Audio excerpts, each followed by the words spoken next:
inside, bringing hope and make you feel alright. Rainbow, the promise, the future, and life. God's Own, I see you. Good evening, God's Own. Thank you for that heart to me.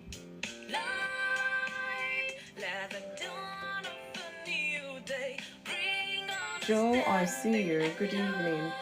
Ijoma, babe, I see you. Good evening and happy Thursday. Wow. To this guest online, I wouldn't even know how to pronounce this name, but it's something like in Hakat. Good evening to you. I hope you are good. Please help share this live. Invite another. Let's just invite people. Thank you, TikTok. I hope we are good. Happy Thursday to you. Wherever you're joining from, please help me share this live. I'm doing the same right now. Let's invite other people to be part of this live. It's very important. We're talking about a very crucial topic tonight. Your friends that are married, your friends that are trying to get into that marriage institution, the ones that are, thinking about it, but they're not too sure, because these days a lot of people are like, what's the need? It's like marriage is overrated, and all of that. But I know every weekend, somewhere in the world, people are still getting married. And guess what? There's still issues we need to tackle. Otherwise, we'll not enjoy the benefit or the essence of marriage altogether. It's an institution where we go to learn. Sometimes we get stuck. Sometimes we are upset. Sometimes, there's a whole lot of emotion that goes in there as well. Positive, negative, all of the above. Mercy, good evening. I hope you are good. Thank you for joining me here on Insight with FunmiRoyal today. It's a Thursday and we talk about marriage talks today. Yeah, someone will say, oh, everywhere, marriage talk. But then, have you thought about it? There's divorce, separation, everywhere as well. So why? What's happening in that marriage institution out there? Let us talk about these issues that tend to lead to divorce. Prex, I see you. God bless, child. Thank you so much for joining in. I hope you are good. So let's tackle those issues before they get out of hand. Sometimes we need to talk sense to ourselves. Even God said, let us reason together. Of course, marriage is that institution that is tough. You can enjoy it. At the same time, it can make you be miserable. If you don't know nothing about it and you decide to go into it, it's not a bed of roses and it's not full of thorns either. So it's just a bit of both here and there. As we go along, we face different stages in the marriage, different transitions from single to married to couple to parenting and a whole lot of other stuff, that goes on. Mama Ga Yasa or Yaasa, I see you. Good evening. Elder Kenneth, good evening. I hope you are good. Thank you so much. Please help me invite your friends. Let them be part of our talk today. It's a crucial one. Very, very important. Thank you so much. As you're joining in, I just hope that we'll have this broad and open mind, to reflect. Thank you, Kenneth. Thank you for the heart to me. Floxy, I see you. Thank you, Wambo. Good evening to you, Nisha. You are welcome. I can see you a lot, Thank you so much for stopping by. I hope you're going to stay for this talk and, the discussion bit, because we need to talk about this because it's happening. It's another phase marriages will go through at some point in time, and we cannot shy away from it, because if care is not taken, it can lead to separation as well. And that's why I always say, let us talk about it here on Insight. Let us reflect, make the necessary changes. What's the word now? Unlearn, relearn, so we keep enjoying the essence of our marriage relationship. Thank you so much for joining in. Please share this love to your friends. Let them be part of our talk today. I don't know, somebody is trying to come in with a match. I'm not here to do much. Yes, I'm not here to do much. Or perhaps maybe one of these days, let me engage in TikTok activities. But that's not today. Definitely not today. OV, I see you. OV Limited, good evening to you. I hope your day has been good. Aris, good evening. Thank you so much for joining in. Or is it Aries? I don't know now, whichever one. Good evening. Thanks for joining in. So I'm going to go into the talk. Not too lengthy. Hopefully we might finish on time today. Who knows? So that, we can come into the box and talk more about this, especially those who are in a relationship or marriage relationship already. Madam JJ, I see you. Good evening to you. I hope your Thursday has been good. Yeah, tomorrow is Friday. Yay. I love me Thursday, Fridays, because then you can actually, relax. Well, you should relax and, after a week's job. But I know some people, it's even Friday that their own shift is starting. So, I pray that God will continue to help all of us really be strong and do what we have to do. Ikwepi or Ikpewi. I don't know. IKPU. I don't know how to pronounce this name, but I think that's the fastest and the easiest way, I think. IKPU. Good evening to you. I hope you are good as well. Please help me share this live to your loved ones, or you can start liking the live already, and this can attract other people to be part of our talk today. We're talking about fatigue in marriage. You might wonder why fatigue, yes, and that's why I always give this talk so that we have an understanding and then we can search through, check, reflect, and all of that. BC Michaels, I see you. Thank you so much for joining. I hope your day has been good as well. So, let's look at this fatigue in marriage. It means understanding, restoring, and renewing strength for that marriage journey. Oh, and guess who's on my screen? My journey with. Let me see your full name. Oh, they've gone off. Nancy Barnes, good evening to you. I hope you are keeping well. Let me see. Oh, I'm so sorry. I've just sent invitation. I wanted to see your name. Adebuki, I see you. Good evening. I wanted to see your full name. My journey, that's all I can see on my screen. And it's even cut it somehow. Adedamola, I see you. Pauline Campbell, good evening to you. I hope you guys are good. Thank you, Adedamola, for that heart to me. I hope you will stay, especially if you're married. Let's talk about these things before it leads to separation, before that separation will now lead to divorce. That's why you see there's so many issues causing divorce these days, because we tend to shy away from talking about these things, and then it becomes a big issue. And then you'll be hearing stuff like irreconcilable differences and all sorts, really. But we don't want to get there, because that is not why God set up that marriage institution, for you to marry and divorce.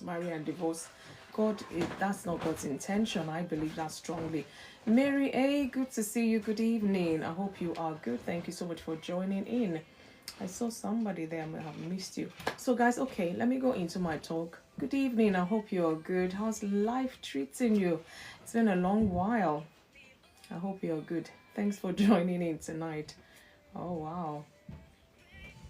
Pauline, thank you so much. It says you're a long-time watcher and rising star in this live. Really? Okay, well, TikTok knows their thing. Anyways, Providence. Yeah, I was looking for a name that came. Busy this season. Oh, aren't we all? But it's good. I hope it's good, busy. But remember, self-care. Look after yourself. I know we tend to get busy, and we don't even sleep well sometimes. We don't eat well sometimes. But we need what is called self-care. Look after yourself as the busyness of life come our way. Naga Panty, I see you. Thank you so much, Mary, for stopping by. I hope, do you still do your live? Because, I really would come on other days, to be honest. I can't remember seeing you. Are you still doing your live, Mary? It would be nice to bump in sometime. Yes? Okay, I'll wait for your response. Yeah. Thank you, Elder Kenneth. Thank you for liking the live already. Admission 66, good evening to you. You're welcome back. We missed you on Monday. Helen, good evening. Okay, let me go into the talk. I know it's not too long today, but I don't know the examples that will readily come to mind. And that, not for now. Nursing. Oh, nursing. Okay, I think I might understand. Congratulations. God, whichever way. God bless you. God bless your family. Thank you so much for stopping by. Yeah. What time is it over there now? What time is it? I'm not too sure how many hour difference. Could be a couple of hours or thereabout. Yeah. I don't know whether you're even ahead of us or we are ahead of you. 9:11. Okay, so you're 1 hour ahead. This is 8:11 here. Not too bad. So if you fall asleep, I will understand. But all the same, for joining in. Yeah. Okay, understanding, restoring, and renewing strength. I always say, look, marriage is challenging. I'm not here to talk at anyone, but I'm here to say, let's charge one another.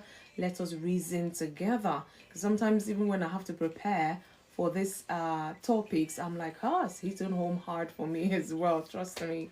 So I want to talk about this topic, something many couples experience but often don't talk about it. Yeah, it's called fatigue in marriage, especially those who have been married for some time. Even newlyweds, sometimes I don't know if they've courted for so long, they might easily sway into that space. So we're talking about fatigue in marriage, not physical tiredness. That's not what we're talking about, or well, not only what we're talking about, but emotional, mental, even spiritual exhaustion can build up over time in a relationship. And that's why we need to be conscious of our relationship and be intentional, even though it's quite challenging sometimes. So what is fatigue in marriage? Let's break it down some more. Yay, my favorite bit. Let's break it down some more. Fatigue in marriage is that place where communication feels like effort. Like you really have to put in that effort. And it's a place where connection feels somewhat distant. You're in the same space, but yet you might just feel some sort of, distant from one another. Fatigue in marriage is a place where patience becomes very thin. Like, there's just like this thin thread holding it together, and that's always, if care is not taken, that thread might just break apart. But is that God's plan and intention? Helena, I see you. No. Tahila, good evening to you.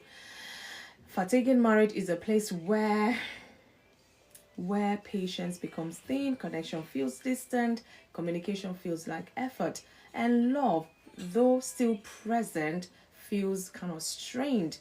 Mania, I see you. Hey, Mania, I see you. Good evening to you. Welcome, Mr. T. Good evening to you. So it doesn't necessarily mean the marriage is broken, but it often means the marriage is tired. What do I mean by this? Please sit. Grab your coffee, grab your tea, whatever, your juice, popcorn if you want, whatever, would help you just sit and reflect on this topic tonight, especially those who are engaged to be married, those who are in a marriage relationship already. So let us look at, like I said, it's not too long today, but just to help us understand what we're talking about. Is it in your marriage? Are you experiencing it, or have you experienced this before? Think about it, or probably something in the future that might come your way, and you remember all of these things we're talking or we're saying about it, and it kind of prepares you for that season. So let's look at the causes of fatigue in marriage. There are many reasons why couples experience fatigue. So many, but for time, I'm going to mention few. First is unresolved conflicts. Unresolved conflicts, repeated arguments without resolution can drain emotional energy that is left, so to say. So we have to be mindful. Are you the one that right now in your relationships that constantly unresolved conflict? As you're trying to resolve one conflict, another one is surfacing without the first one, being resolved, and another one surfaces, And it just keeps going and going, and it's, yeah, thank you, Mary. It just feels so strenuous, and this can drain that emotional energy in that relationship. Another reason why couple may experience fatigue is poor communication. Poor communication, not that there's no communication, but it's very poor. So when couples stop expressing their thoughts due to whatever reason, expressing their feelings openly, misunderstandings will definitely grow, because you're not saying what is to clear that misunderstanding, or you're not clarifying stuff, you're not expressing, and all of that. The feelings are there but not expressed. Poor communication really can bring about fatigue in a marriage relationship. And the third one I'm going to mention is life pressures. Hey, pressures of life, work stress, finances, parenting, and responsibilities can leave little energy for each other, because everybody's trying to get on top of that bill, get on top of this one. You have children to look after, you have other responsibilities, the work is stressful enough as it is, and it's not just one sided. And both of you children, I know, imagine a couple say, oh look, we're having 2 children, whether 2 boys, 2 girls, whichever one God will give us. And then they plan the first one, and bam, a boy, yay, praise God, and all of that. They're happy, trying to move into that transition. First baby, first child, a boy, everybody coming visiting and all of that. After a while it goes quiet, and you almost feel like, oh my goodness, can you do this? You have to start looking after this child by yourself, with your husband, with your wife, and all of that. And then you go into that parenting, and you're like, just one more child and then you will be done. And then maybe you wait another 2-3 years, like, honey, it's time to have baby number 2, and that's it. Are we agreed? Have we agreed about it? Yes, we have agreed. And then they start planning towards that, and they put action to place. Bam, before you know, oh, honey, we're pregnant, darling, we're pregnant, hey, thank God, and they started antenatal, all of that. And then they get to the hospital, say, oh, you're going to have your first scan in a couple of months. And they're so happy to heal. I don't know why you're laughing, but, I'm painting a picture here. Come with me with this, And then maybe 3-4 months, you say, okay, you're ready for your first scan. This is second baby, first scan. Say my friend has 2 kids, both autistic. Fatigue is an understatement. Oh my goodness. I work with autistic children, so I know. I was sharing with a colleague at work today. I don't know how these parents cope. Honestly, I don't know, because I work with them 5 days a week, and I'm like, oh, I'm exhausted. Sometimes on a Monday, before we even finish Monday, I'm like, oh my goodness. I don't know why I keep coming back, but there's just something. I know that I stumbled on it, or did it stumble on me somehow, and I just found out that, wow, this is like me giving back. But I mean, it's a job, you get paid and all of that, apart from my counseling that I do. And I'm wondering, how do this parent cope? And some, they don't just have one, maybe they've got 2, just like you said about your friend, and they're both autistic. How do they cope? Constant care, constant responsibilities. Like sometimes they can't even have a break. Oh God, I don't know. Anyway, back to my story. So 4 months into the pregnancy, the second child, because they wanted 2, they just go for the scan. Husband and wife so excited. And when you lie down or lay down, whichever one now, on the doctor's bed, and they put that gel in the tummy, and they're like, the monitor is there, you're expecting to hear that boom, boom, boom, boom, boom, boom, the baby. Oh, everybody's so happy. And guess what? They're like, oh, the heartbeat is, we can hear the heartbeat. They put. Meanwhile, you just wanted 1 baby to add to the one you have already, making 2. So they now say heartbeats, and you're like, what is happening to? No, I mean, and the person is still scanning. Thank you, Leslie. Good evening. Thanks for the heart to me. And they're like, oh, we can hear 3 heartbeats. Oh, imagine In fact, right there and then, if it was me, that fatigue already, I'm in that space already, because it's only one more that we wanted, so to say. And it just said 3 heartbeats, meaning you have one already at home. Now there's 3 in the belly, meaning 4. And all your life in your marriage, you've planned it such that it's only 2. That alone is another fatigue on another level. But anyway, I'm talking about life's pressure, why some couples will feel fatigue in their marriage. You know, work stress, like I said, finances, parenting, and responsibilities can leave little or no energy for each other. And now imagine you have triplets. Oh my goodness. And there's another one at home that's still needing your attention. Say I planned 3 and had 4. Tehila, you've been busy like me. But in fairness, we planned 4. We wanted 2 boys and 2 girls. And I remember we wrote boy, girl, boy, girl. We even had their names, written in our Bible that we exchange in marriage. Those Bible, we put baby number 1, we put the name, baby 2, baby 3, baby 4. We wanted 4. Boy, girl, boy, girl. Like as if we're the one that will manufacture those babies. I bet when we're writing those names, heavens were laughing. Say, look at them. Baby 1, boy. Baby 2, boy. Baby 3, boy. Baby 4, boy. I said, our guy say yes, please. I think that is it. In fact, I had so many friends then. They will be teasing for me, try one more. It will be 2 girls. I say, even me. I know that if I try one more, it's going to be twins, boys, and I will carry that pregnancy, give it to my husband, and run. Anyways, guys, let me focus. Immense pressure can bring about fatigue. You're laughing. Okay. As I will run. I tell myself, if anything happens, hey, I'll thank you, Lord, though, but I will carry that pregnancy and dump it for him and run if it was possible. That's how we wanted 1, then 2. Now we're praying for number 3. All the best. God can do miraculous things. I'll be ready. What if it's twins as well? From 2 to 4. Anything can happen with my God, though. Don't try.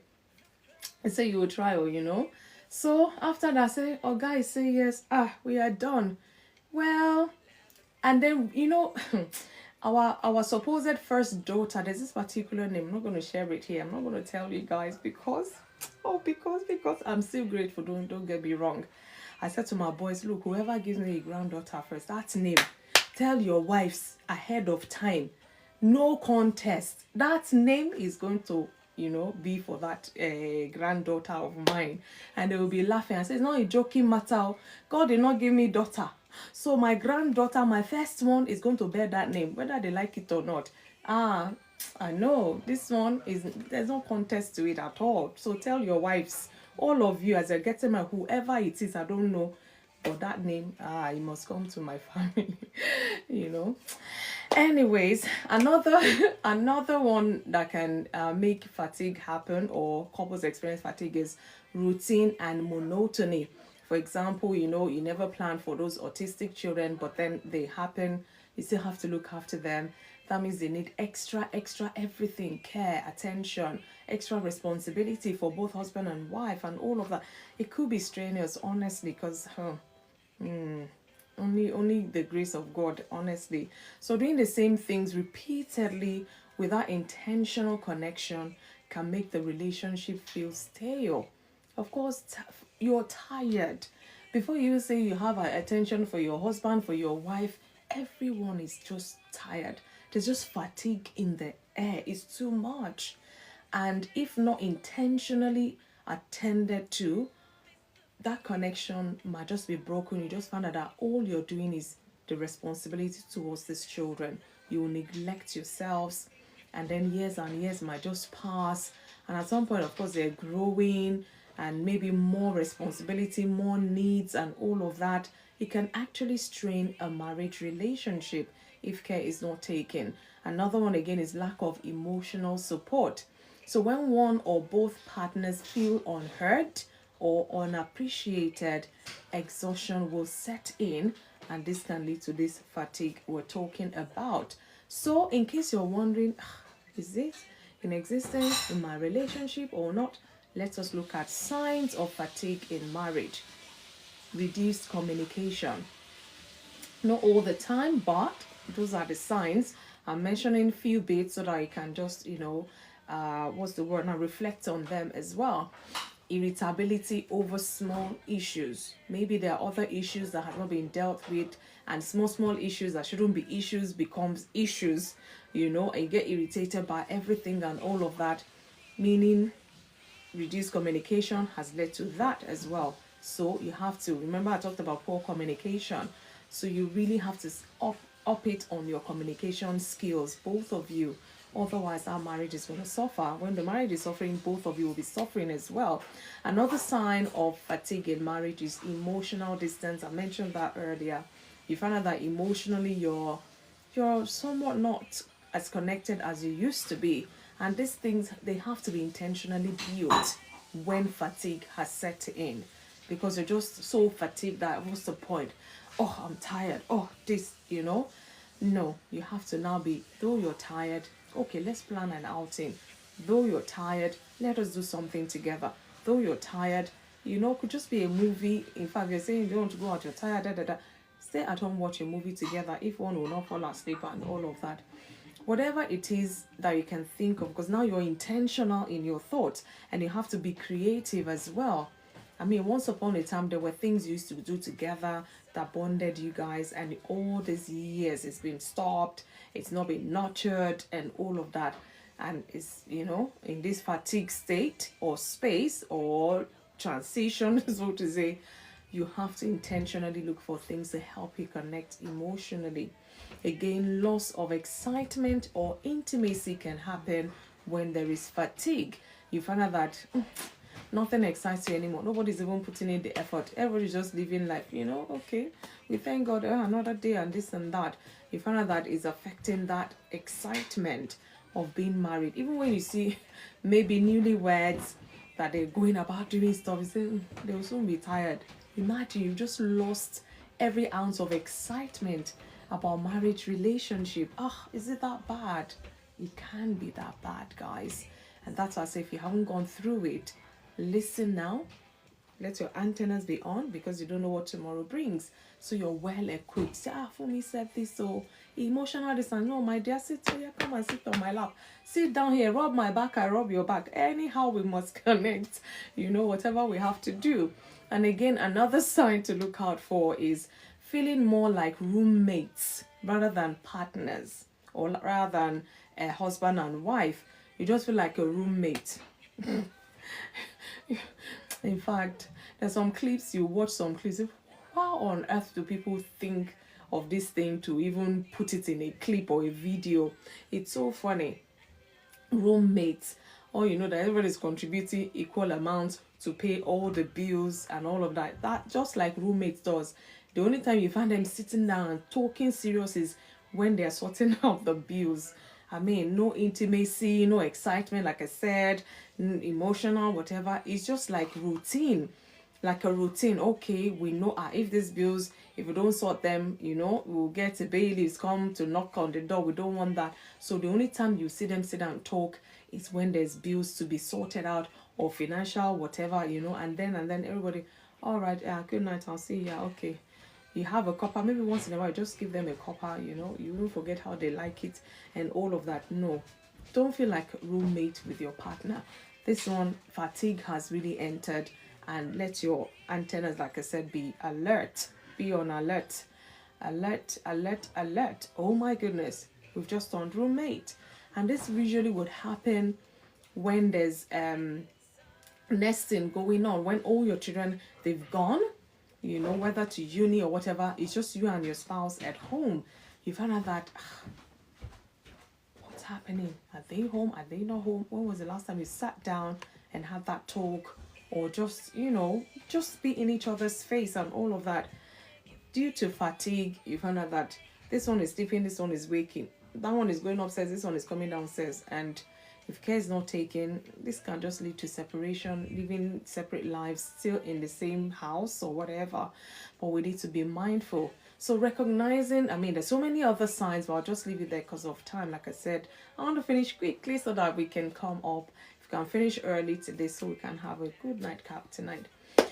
So, recognizing the signs early is key to restoration, amongst many, many others that I haven't mentioned. So, let's look at the impact of fatigue in a marriage relationship. Oh, thank you, Tahila. Thank you so much for the hand hearts. Thank you so much. So, the impact of fatigue, if not addressed, fatigue can lead to disconnection. Disconnection leads to separation. Separation may lead to divorce. And this is not how or what got planned when he was creating that marriage institution. So there's a whole lot of things that we need to do. And sometimes when things have lingered for so many years, it becomes such a hard work to even find time to go out together, or to find time to organize something that will bring the two of you to connect again. So we really need to be careful. So the impact, if not addressed, can lead to resentment. You just find out that it's like nobody's appreciating anyone anymore. You're just tired. You feel, they will do it. They've done it. Okay. You can't even say thank you. You can't even say, oh, I appreciate what you've done or something like that, because sometimes we take each other for granted, or you just feel this person will always be there to do this anyway. So, so you find out that resentments are building. Like you're not appreciating what they're doing, and little by little, these things start building up.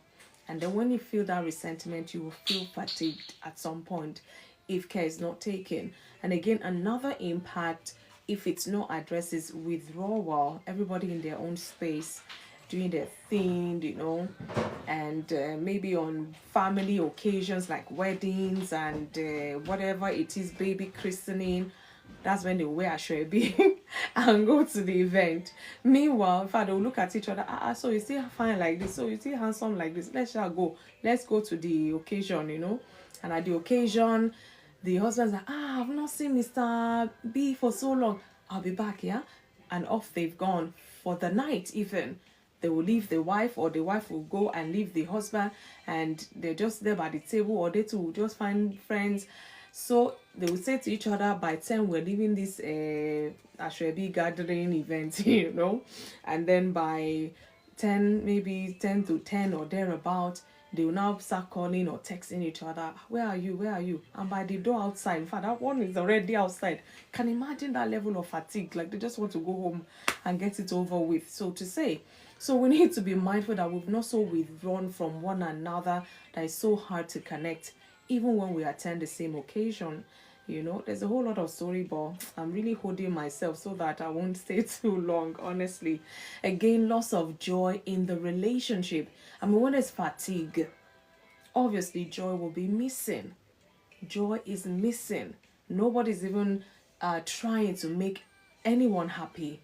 They're not even happy themselves. How much more making somebody else to be happy? So loss of joy in that relationship, it can be an impact of fatigue. So are you joyful? I know. You say for me, issues of life, I know. But then underneath all of that, all of those issues of life, you feel all the time you're grateful that you're married, you're grateful for your husband, for your wife, and underneath all of that, perhaps you should bring it up to the surface and say it some more. God helping all of us, really. So if there's joy missing in that relationship, I will check it. Maybe it's impact of, as a result of the impact of fatigue. However, it's important to understand that fatigue is a warning sign. It's a warning sign. It does not have to be the end of that marriage relationship. Doesn't have to be. It's just a warning sign, drawing your attention that there is a problem here. It needs to be addressed by both husband and wife. It's not one-sided. We're not gender biased here. No, because when there's fatigue in that marriage, it could be, a thing from both parties. And even if it's one-sided, both of you still have to, face it and sort it out, because you're both in that marriage relationship. And I dare go there as well. Let's see God's view on strength in weakness, because there's some sort of weakness that has lingered for so long and nobody's doing anything about it. and the fatigue is becoming more and more, and years are going by or months are passing and all of that. So let's look at God's view on strength in weakness, because fatigue is a sort of weakness in a marriage relationship, as far as I can say. So even in marriage, there will be seasons of weakness. It's nothing to, like I said, it's not the end, except you make it the end. So what are you doing about it? At the same time, God offers strength. If you read Isaiah 40:29, it's a popular verse. Say, it gives power to the weak, and those who have no might, he increases strength. Perhaps it's time to ask God to come and strengthen both of you, such that that fatigue will turn to joy, that fatigue will turn to connection, that fatigue will turn to communication, whatever it is that is missing. And this passage I've just read reminds us that when couples feel drained, God is a source of renewal. He always will renew right spirit within you. And when God is doing this, we also need to put in the work. They say prayer without works is dead. You have to put in the work, because God has created a perfect institution already. And you going into that institution and things getting all messed up, you need to check yourselves. Are we doing what we're meant to be doing in that space, such that we're not experiencing this fatigue we're talking about? Sometimes pride and ego and all of that can get in the way. We're tired. You should be the one to organize something. You two should be the one to organize something. Before 6 months is gone, nobody has organized anything. I mean, for how long do we want to keep doing that? Is that God's fault now? No. You have to do your bit to connect with your spouse. So God is the one that will give you that strength, and that's if you ask him anyways. Again, restoring strength in marriage. Let's look at what that entails. What does it entail if we want to restore strength in that tired marriage, in that marriage that's so fatigued that it's like nobody's even, doing nothing anymore? Open and honest communication is needed. Fatigue becoming widened over time. Exactly. If it's not contained, when you're just beginning to see those signs and you just leave them, it will keep growing and growing, and then boom. May that not be our portion. That's my prayer. So, to restore that strength back, we need to have open and honest communication with our spouse. Look, guys, sometimes, honestly, is that we take each other for granted, and we always think each other will always be there. I don't know who I was sharing with, maybe a colleague or somebody not too long ago, and I said, in fact, I'm picturing myself. Oh, was he here even on the inside? I said, me and my husband will go and sing somewhere when we're 80 something, and they'll be saying, wait, don't play the drums yet, his teeth fell off, let me help him put it back. We'll always see that we want to grow old together. Of course, it's a good prayer, it's a good thing to desire, but your spouse may not just always be there. Either way, somebody was sharing with me actually, and said that this husband and wife, I think they've been married for 20 odd years, and ups and downs like every marriage will go through. And then it got to a time like it's like they're just taking each other for granted. You go to work, you come back, and all of that. We just assume we'll always be there. I mean, that's the prayer, like I said. But the man left for work, and there was this ghastly motor accident, and they called the wife. She was also at work, and they asked who is with her. They need her to come to the hospital. The way you be asking, is your husband? What is the matter? Your heart would have gone like, what? Well, I just saw this person a couple of hours ago. And she managed to get one of her colleagues. They took her to the hospital. By the time they got there, in fact, just come and even identify the body, because the man had died. She passed out. Trust me, she passed out. That's just like, hey, I think my friend said, all this person kept saying is, who am I going to fight with? Oh, there's nobody to fight with again. I can't fight. It's so funny the things we say when we're in shock. And then eventually they buried the man, in his 50s, I think, and that was it. But this woman, most times when she can't bear the thought that this person is gone, never ever coming back, there's this our African attire called agbada. like this big boo-boo for men. There's a particular one the husband loves so much. This woman will go and wear that agbada, that attire. She will wear it. His favorite spot in their living room. She will sit there and just crawl up on that spot, and she will say, "Ha, you left me here. There's nobody to fight anymore. There's nobody to look for trouble." And she just be saying those things, those sweet fights, exactly.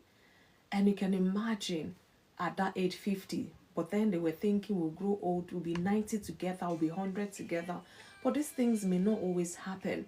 So we need to kind of help each other to restore strength back into. It's hard, people. It is hard. We know that. But we'll have to try anyways.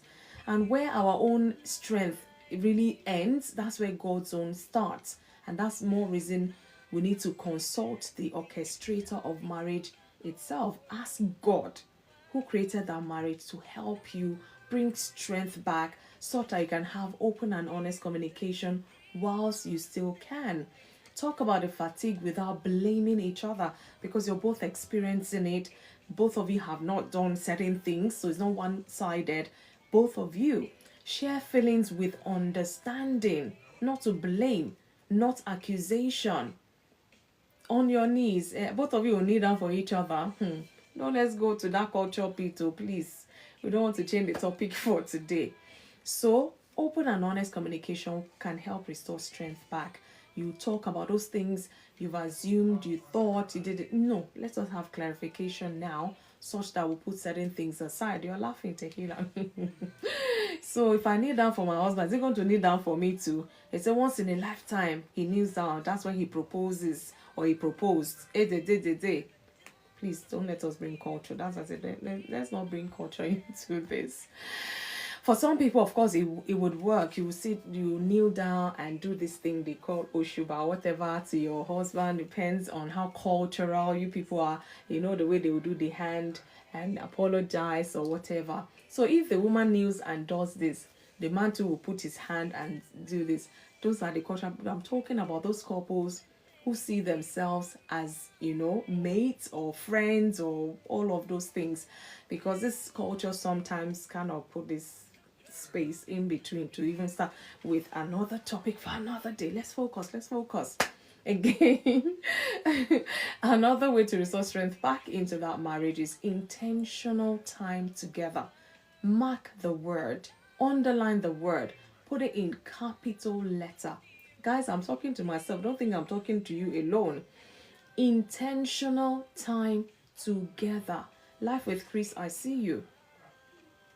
Create moments to reconnect. Because once upon a time you were connected, but now we want to reconnect. Mandy, good evening. Oh, Mandy, how are you? It's been a while. Simple conversations without getting irritated. Engage in such. Shared activities. Once upon a time you used to enjoy these things together. Go back to doing them again together. As long as you make sure you spend quality time together. And this thing is a gradual thing. You can say, okay, for a month, in a month, you're going to do something together. And as you get comfortable, get back reconnecting, it can be twice a month and then every week until you find your joy back, until that fatigue is totally eradicated from your marriage. There's some really good special needs support group on TikTok. Oh, okay. You guys are having your chat. Yeah, please take advantage of that. You'll be amazed the quality things you can get on TikTok. I'm telling you, if you look in the right places. So, like I said, intentional time together is a way to restoring strength back into that marriage. Again, practice patience and grace. This one I tell my couple clients as well. You guys need to be gracious towards one another, because you find out that it's one of the key important thing that is missing in most marriages. We're not graceful. We're not gracious towards one another. We just want to justify our own action, our own behavior and all of that. If only we can just be gracious to one another. No one is perfect. We're working towards that perfection. We're not there yet. So extend grace to your partner. because they're work in progress as much as you also work in progress. Ephesians chapter 4 verse 2 says, with all lowliness and gentleness, with long suffering, bearing with one another in love. Bearing one another in love. It's very important. So let's be patient with one another, be gracious towards one another. Again, rest individually and together. We're talking about fatigue. Sometimes maybe it's full on, and then all of a sudden, nothing again. Just like that. Fine, it's good to rest as an individual, but you can rest together. Take a weekend away somewhere. Go rest, together, because you're going to be bonding whilst you're resting. You're going to be talking, communicating whilst you're resting together. So sometimes the issue is not just the relationship, but individual exhaustion. So go rest together. You're tired. This one too is tired. Organize something, go away, rest, because rest is very essential. Otherwise, that fatigue will never ever go away. You need to rejuvenate yourself. You need to reignite a lot of things. You need to reconnect and all of that. So you're tired, you're exhausted, likewise your partner. Go and rest somewhere together. Take time off. It's very important. And again, rekindle purpose. Remember when you got married, all those goals, this is what we will do, this is what we'll achieve in our marriage, this and that. With times like it's just faded away. We're just living life. Hey, issues of life, business of life, and then we're just going with the flow of life. Our purpose is not driving us anymore. Our purpose is not bringing us together anymore. Our purpose is faded or fading. Remember why you came together as well. Revisit your shared values, your shared goals, or dare I say once upon a time shared goals. So please take time to play, enjoy, and have fun in your marriage. Don't wait for wahala. Be intentional. Be, oh yes, Leslie. So when that fatigue sets in, go revisit your shared values and your shared goals to remind both of you of that purpose you once shared. I always say here, sometimes when I'm so pissed off at my husband, I'll go and bring out all those old albums where our neck was long like that, and I will laugh and laugh and laugh and like, in fact, you just be, if not for this, if not for that, hey, just go back and make up and let's be serene. So I'll go and bring out those old photos. I will laugh, like, gosh, I can't believe, wow. So we're like this before. It's very funny. So if you have those old photos, when you decide to go and rest together away somewhere, carry those photos. Something you can share, that experience, that moment. Again, reconnecting. Go back to the basics and walk your way back, forward again. So let's look at the role of love and commitment when this is happening. We're talking about fatigue in marriage. I'm going to be rounding up shortly. True love is not just about feelings, guys. It's not just about feeling, it's about commitment, especially in difficult seasons, because this one can drain. Difficult times will drain a lot of things in that marriage, and if the foundation of love is not solid, it might just drain that love out if care is not taken. If you read 1 Corinthians 13:7, it says, love bears all things, believes all things, hopes all things, endures all things. However, this is the word of God, but I dare say we're not talking about domestic violence or any situation that makes you be at risk of harm, mind you.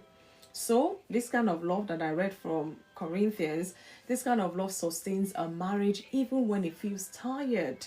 Because you remember, hey, you bear all things. We've been through a lot together. You have to remember certain times such that you know that having gone through that tough time that I even thought would lead to the end of the marriage, but you're still together. Remember those times. Hope all things. Is there still hope for the next 30 years? God sparing all our lives. God, give me the grace to endure, because I don't have, this is the person I want to spend the rest of my life with. So this kind of love sustains a marriage even when it feels tired. That's why we need to be hopeful, we need to be mindful, we need to believe in one another. Even when the difficult seasons come, it should not change our level of commitment to that marriage. And then again, I'm rounding this up because inviting God into the process as well, because you're now trying to do away with this fatigue, you want joy to be restored and all of that. Invite God to that process, whatever it is you're doing, your communication, you're going away to rest, and all of those things. Marriage was designed by God. Guys, I'll always say this here, and I believe this 120%.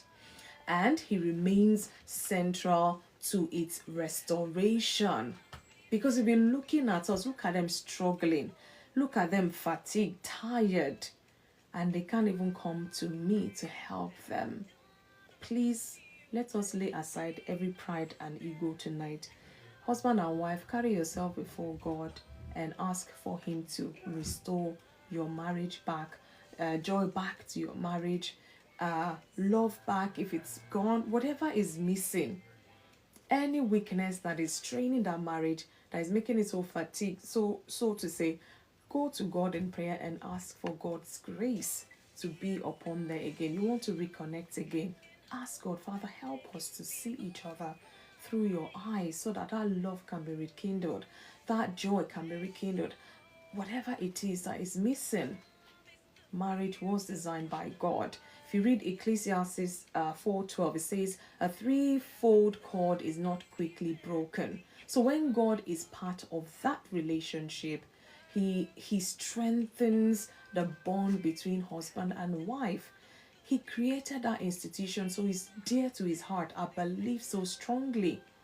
Sometimes when I have couple clients, whether currently or even in the past, and they start talking and talking, sometimes I will laugh. And say, I wish I can pour my wealth of experience for you so that we won't have to talk for long. You guys will know what to do, so to say. And then we'll go back and forth. And I'll be like, Lord, help them to just let go. Let go. Because they're holding on. And then you find out that you're now two individuals in this single relationship. And nobody wants to give way. Nobody wants to say, okay, I surrender. Nobody, and they just act it. I'm like, you really need to revisit your goals in this marriage. What do you even want to achieve? Because you're coming to counseling, are you ready to put in the work that it requires? And they say, yes. And then we start working, and then they will go and come back. You find out that last week we talked about this, and then they were okay for a couple of days, and then they went back to their old ways. I said, well, you said you're ready to put in the work. It is hard work. I said, I will not sit here and be lying to you both. Marriage is hard work. You need to go and sit down and reflect. Mental reflection. Because if your mind cannot grasp the work that your marriage needs, I can only counsel here. I cannot come out with you and live your life for you. So there's a whole lot of things. Anyway, don't let me go there because I'm trying to keep to time. But when God is part of the relationship, He strengthens the bond between husband and wife. This much I can tell you from my own experience. So I'm concluding right now, and I need us to know that fatigue in marriage is real.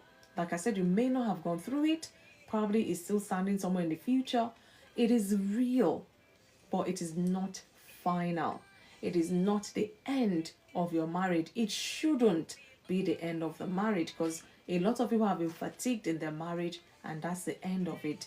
And truth be told, it is real as well.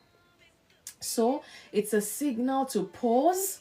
When you experience all of these things I've talked about, it's time for you to actually pause, reflect, reconnect, and seek renewal. Because every good thing must come to an end. Or how do they say? No, it doesn't have to come to an end. Because we keep redoing stuff, reconnecting, reflecting, renewal. All of this is effort and work, which God helping us, we should be ready to put in such that we can keep enjoying the essence of marriage. Every marriage will face seasons of tiredness, but with intentional effort, with patience, and God's guidance, I believe strongly strength can be restored, joy can be restored, love can be restored, resentment can be taken away, and all of that. So let us remember, a tired marriage does not mean a failing marriage, because I need us to get that clear. A tired marriage does not mean a failing marriage. If we have that at the back of our mind, we will solve a lot of problem, because some people's like, we're tired. This marriage is failing. In fact, has failed. Let's just go our separate ways. Let's pause. Calm down. Breathe in and out. Breathe in and out. Okay? It simply means a marriage needs care. It needs attention. It needs renewal. Imagine you bring home your baby from hospital. From hospital, you started nursing this baby. The baby is jumping, smiling, with the eye and doing all of that. Because you're feeding this baby. Even you're losing sleep, yet you're feeding this baby. You now get to say, you just abandon that child there. That child will start starving, will cry. After crying, there's still no food. They will stop crying. They will go into shock or whatever it is. If you're a doctor here, please tell us the process. And that child may eventually die. But you neglected that child. Child has cried, can't cry anymore. They're just there staring and probably, becoming breathless or breathless or whatever, and then you get there. Won't you start all the pampering and care that you give that child so that that child will not die? That's exactly how we need to treat our marriage when we're experiencing this fatigue I'm talking about. And I pray God will give us that. In fact, God has given us the grace. Let us walk in that grace. So, a tired marriage does not mean a failing marriage. It means a marriage that needs care, it needs attention, and it needs renewal. And I pray that the grace that is needed to rekindle, to renew all of these things, to make sure that we keep enjoying the essence of marriage, that the Lord Himself will grant unto us. And we will take it with full force and run with it as well, so that we can keep enjoying marriage as God intended. I am done. Mic dropped right now. So the question for us today, just one question. Yeah, one question. Can fatigue in marriage be prevented, or is it something that can only be managed? Okay, meaning it will come, we have to manage it, or it can actually be prevented so that it doesn't come. What do we have to do? So this is my question today. I'll say it again. Can fatigue in marriage be prevented, or is it something that can only be managed? Guys, thank you so much for listening.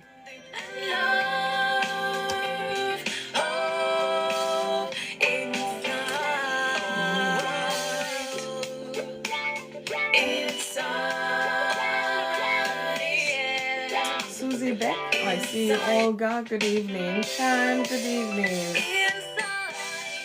I hope we are good. Happy Thursday to those who are just joining. You just missed the talk, but I think the topic enough speaks volume. Thank you, admissions. It speaks volume. And thank you, Leslie, for liking the live as well. As many that are liking, thank you so much. I appreciate every single one of you. Please, you can still share this live. We're just getting started, so to say. Only the elders can answer that. Debbie Gazin, good evening to you. Soul Lift Daily, I see you. Good evening. Yes, the elders will answer. Even the non-elders too will answer. Maybe those who, especially those who are in a marriage relationship, might be able to answer us, when we're talking about this fatigue in marriage. Or maybe they've not experienced it. They might know a couple who have experienced it or who is going through it and all of that. Good evening, Debbie Kazim. It's amazing. It's amazing how a marriage can find itself in this state, really, fatigue in marriage. It does happen. It is real. Sometimes some couples, because they're not intentional about resolving things, they go separate ways. Even Monsi, good evening. But you ask yourself, is this why God created marriage? So that we'll marry and then divorce each other? Really? Seriously? So let's talk about this. Can fatigue in marriage be prevented, or is this something that can only be managed?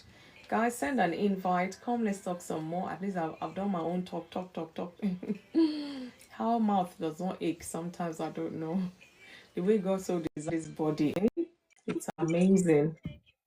Good evening. As you're joining in, send an invite. I'm just clicking through as many that can join in the box.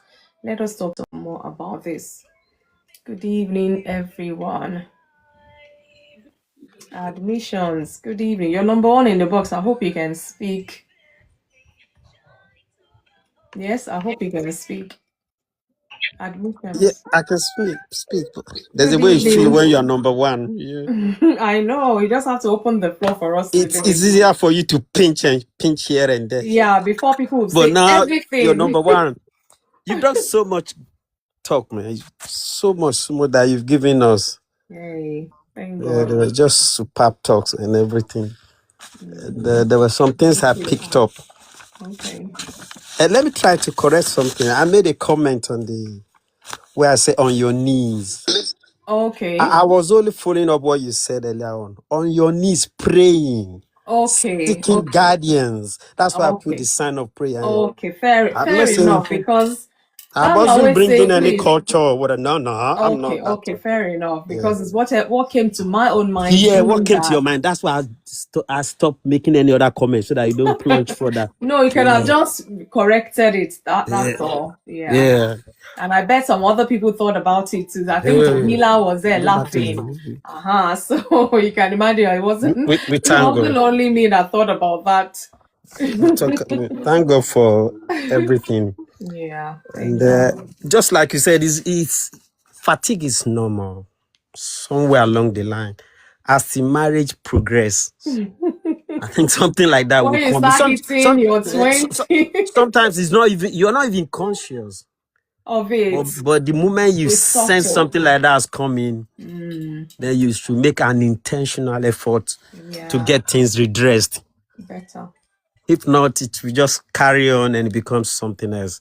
And like you said earlier on, there has to be everything has to be hinged on communication, communicating with each other, trying to find out what is it and all that.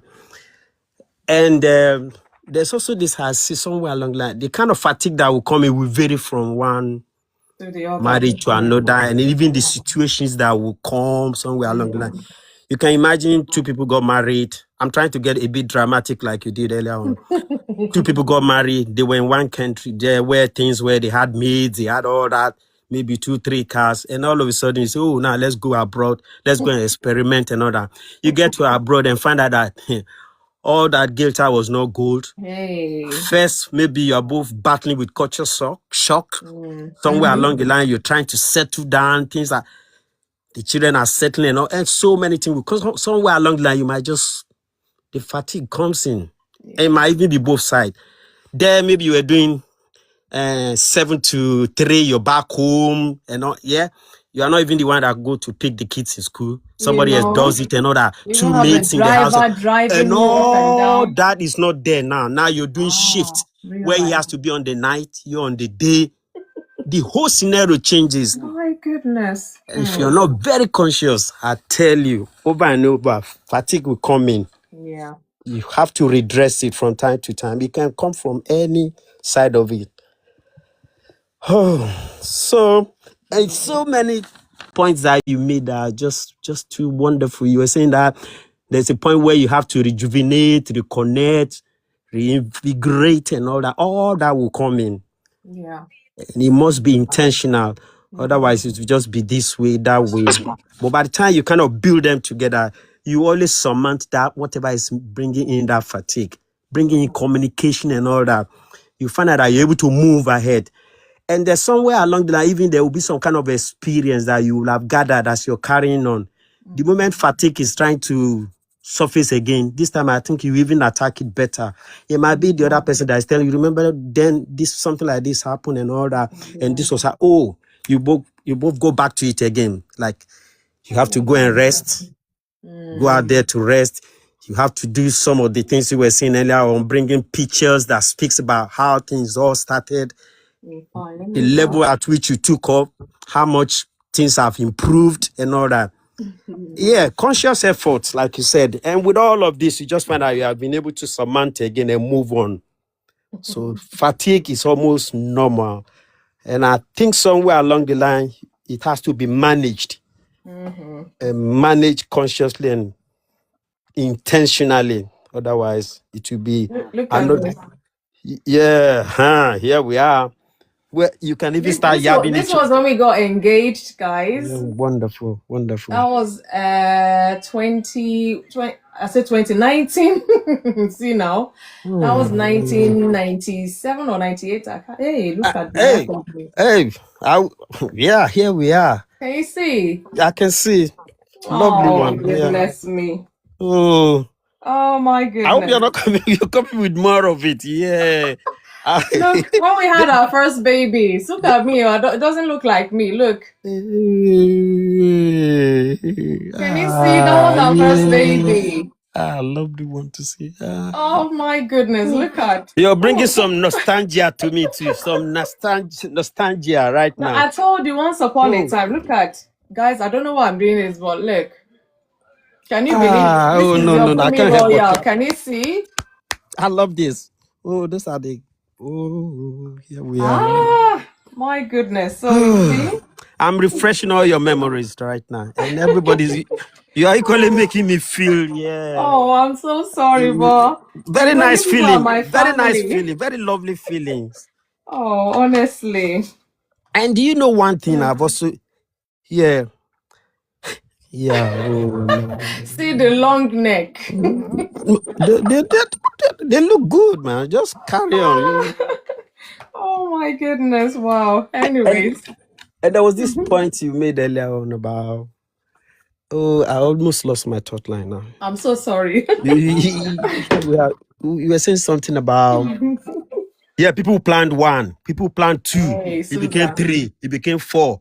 You know, and there was one where a man thought it would be only 1. They went checking, and they are talking about S. It became maybe 3 were coming on the way to add to the one they had, and it became 4. And I won't lie to you, I've seen in the past where a man took to his heels. I'm telling you, they had to start searching all over. Hey, where is this man? The moment he had S, he even thought it was 2. He felt that would be manageable. But at the time he had 3, he was nowhere to be found. Because I'm sure even he made an attempt based on the pressure from the woman that let's go further, let's go further. And sometimes, you know, when women, we are not the one that will decide the number of children we will have. With time, I've come to that now. Well, I think it's somewhere along the line. Baba has designed it. Yeah. I'm not calling for debate, but that's the way I feel. And I live through it. I'm tapping from my experience now. Because some would have said enough. Apart from me thinking it will be 1 or 2. Really? I was even saying it out. And anytime anybody asks me, I remember the American president then, who had only 1. I think he had a daughter. Should it be that Clinton or something like that? It was this kind of crazy idea. And I kept saying it. And we agreed. Somewhere along that, it became 2. And we left for years. Came almost about 11 to 12 years. Wow. When this woman kept saying, oh, can we please bring joy back into this house? That was after I've gone through my own trial in life and all that. And she felt that will bring joy. And I'll be looking at, how can you think that will bring joy with all that I've gone through? And it happened. It brought joy. It brought plenty. It brought everything. Thank God. By that time, I'd given my life and I've even been ordained and all that. And everything started falling in place. What a wonderful God we serve. We learned to go back on our knees and he answered our prayers. And I'm telling you, the prayer line came from this woman and what she used to say. She was just say, oh, so that we can be happy again. Happy by bringing another burden. It was not to be a burden. That was going to be the opener. I'll stop on this note. I'm getting a bit emotional. That was to be the opener. I'm thanking God I listened to that voice. But 12 years interval. Thank God. And it brought joy. It brought all that ever. So when I'm counseling somebody, I'll say, oh, watch it. just check the situation and pray and pray and pray and pray. I'll stop on this note. There will be so many of us on the panel that will want to say something. We will learn from each other. Yeah. Thank you Thank so you much for the so much, opportunity. Admission. Yes, Thank ma'am. you. Thank you. Wow. Amazing. Thank you, Admissions. I don't know. Yeah. God will help all of us, really. Leslie, good evening. Let me come to you. Yeah, sorry about that. You okay, Leslie? Good evening. Terry Lighthouse, I see you. Leslie, you have to unmute. Shan, I don't know. I think it dropped you and Eno kind of replaced your box. So if you're able to come back, I'll let you go after Leslie, hopefully. Okay, you're back in the box, actually. Leslie, can you speak? Are you there? Or should I carry on? I don't know. TikTok is not allowing you to. Okay, I can't read anything from you, Leslie. Okay, I'm going to go to Shan. Shan, good evening. Thanks for joining back. I don't know what's been happening. It's like you've been thrown out or something. Shan, are you still there? Can you hear me now? Yes, I can. Yes. Good evening. Good evening. My network is acting up. Oh, okay. Susan Yeah. saying you guys should stop all this emotional blackmail. Oh, what is emotional blackmail? Please, the vision was not clear. I was trying to grab. Look at you. Debbie, too late. For your eyes only. Only for this community only. Wow. Yeah, sorry, Shan. Don't mind Debbie. Oh. It's okay. She's our own. So actually didn't listen to much of your It's fine. talks because of the network. Yeah. So yeah, well, we talked about what causes fatigue and the signs to look out for, especially those who are in a marriage relationship. You know, today is marriage talk. However, after much said, can fatigue in marriage be prevented, or is it something that can only be managed? Like whether you like it or not, it's going to come. You just have to learn to manage it, or could it actually be prevented? I think from I think we have been covering quite a lot of topic that kind of relate to fatigue. Okay. And by fatigue, I think in marriage or relationship, I think maybe it reaches a point where like everybody's tired, feel like they're tired, they're exhausted, they're worn out in the relationship, like they can't really do much, and most times they just be there. You know, I think I would relate, especially in relationships whereby I think some of us know that, especially in the Western world, that where you guys are at, there are families that even they divorce, but still they're staying under the same roof, same house, necessary for the kids. I would say that maybe those ones, they're actually tired of the relationship, but there's just one thing that is making them just share the room. It's just the kids, because they care for the children. But at that point of Okay. you sharing the same, Thank you. at the point of you sharing, both of you sharing the same roof, even if maybe different beds, but you live on the same roof, probably even have dinner together, but I just in call them disguise. roommates. They're Yeah, yeah. roommates now, or housemates.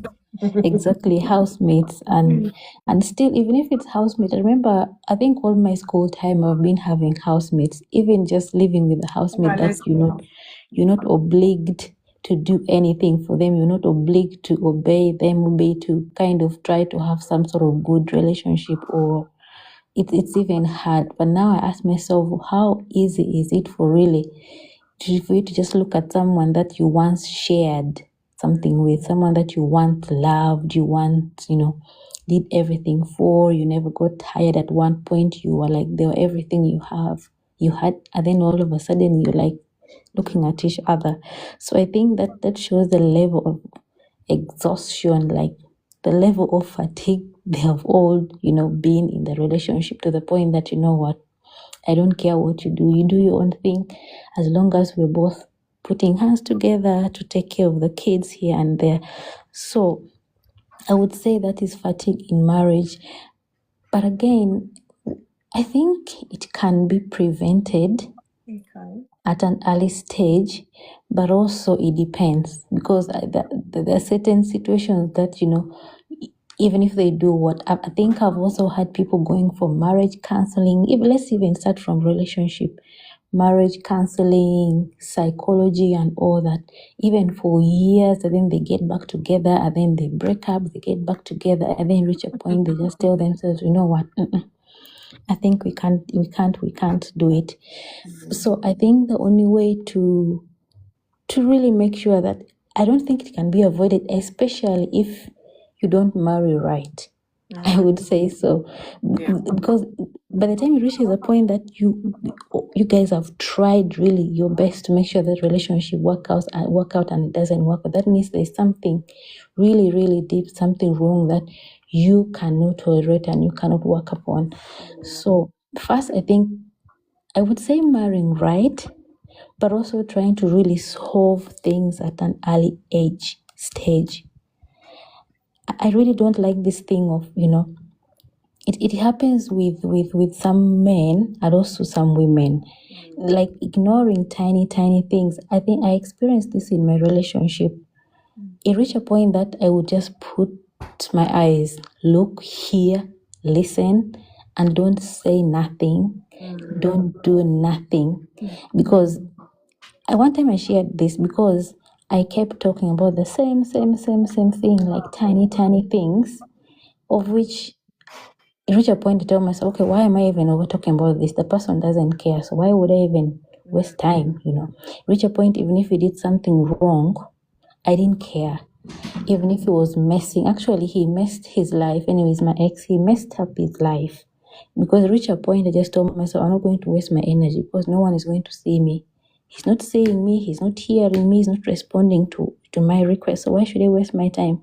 That is a point whereby you become tired of expressing yourself, and yet you're not seen, you're not responded to. Whatever you're expressing is not even noticed.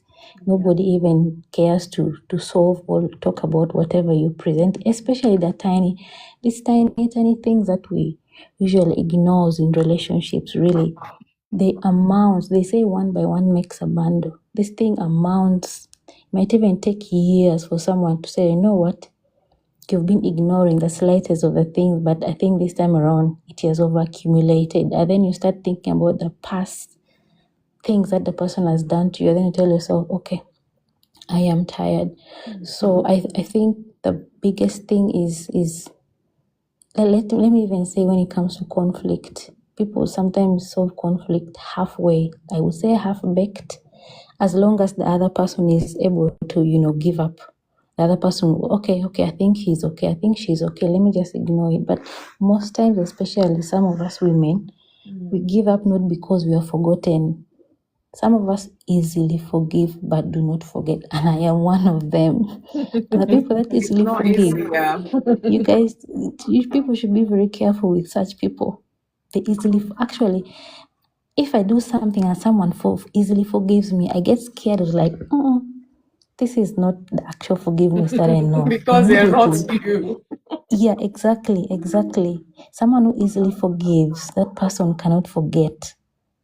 So I think fatigue just comes from someone maybe demanding some things, even attention. Someone tells you, okay, I like my things like this. This is what I like. And then you do it 1, 2, 3 times. The next time you ignore, you forget it. So you're not satisfying what the person wants. But the biggest, to me and to my experience, I think ignoring the tiny bits, the tiny issues in a relationship, and you take it for granted just because the person has said, okay, just let it be. I've gotten over it. No, I've not gotten over it. I'm just tired of overly explaining and asking you to do it right. You turn to a nag. Exactly, to the point that I no longer care. So I will become cold in the relationship, and I will become not physically exhausted, but emotionally and mentally exhausted, to the point that I don't even care. So that's when you even become tired of like putting a lot of efforts in the relationship, especially if you're not being seen, you're not being responded to. And yeah, I think that could be the only reason, maybe. fighting fatigue in relationship could be hard, but also it can be solved when those tiny things are not ignored and they're worked upon. Yeah. Okay, thank you. Thank you, Sean. Prevention is better than cure, as they say. Better not to have that fatigue than to now be nursing it or finding a way to clear it, so to say. Thank you so much, Shan. I mean, for those who are engaged to be married, these are things you need to kind of be on the lookout for. And you can start intentionally planning towards any ounce of the signs at all, like attack it full on before it sits, and then you have to work harder, to kind of fight that fatigue from staying. Thank you, Shan, for your contribution. So, Leslie, are you ready? Okay, yes, all right. Let's hear you. Good evening once again. Good evening. Sorry, I was very busy. It was a bit of an emotional moment there. I don't do emotions. But I was quite You busy. as Sorry. well? Really? I don't know. I run. I hope it's not my Yeah. pictures that is bringing all these emotions, though. In fact, it took me back to when I was and I know people that were thinking, "Hey, you mean this guy can be serious?" Oh, can you imagine? So yeah, but yeah, it's good, and it's good Thank to God. have those memories. It's good to have those memories. Something I learned from my grandfather. It's good to value those memories. I remember a pastor. We used to go to the church, and he said something that we stick to very much. He said, "Take pictures of your children when they are still babies, because before you know it, they are teenager, and before you know it, they are adult." Hey, And this it's so is true. grown up now. Hey, they know. And we listened to that advice, and we're very grateful because when we look at them now, our youngest is 13, our oldest is going to be 17 soon. We can't even believe that they're who they are. And we remember that advice he gave us, that he said before you know they are going to be. Look at then they were saying, "Who is this teenager getting married?" I said, "What do you mean? I'm not a teenager." Look, Yes. my goodness. That is it Wow. goes so quick, Mark. And yes. So fatigue in marriage is real. It is a real Yeah. thing. Much like everything in life, even if you're not married, you still go through difficult time. You still go through times of fatigue.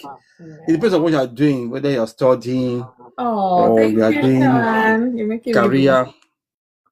It is fatigue is real. I know marriage has its challenges. Yes, it's two of you, and you cannot always think the two of you that's more money, more this, but there's also more issue as well.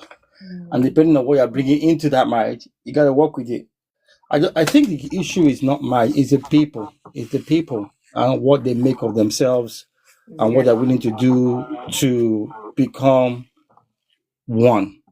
It's Marriage is a great thing, but See it's not our marriage that honeymoon. makes. See honeymoon. You thank God, you even had honeymoon. Oh my goodness. Oh, I love this I'm topic still so waiting. much. I'm still waiting to do honeymoon for my own. Anyhow, well, yes. So that's marriage. Marriage has its, but marriage is not the issue. I think it's the people.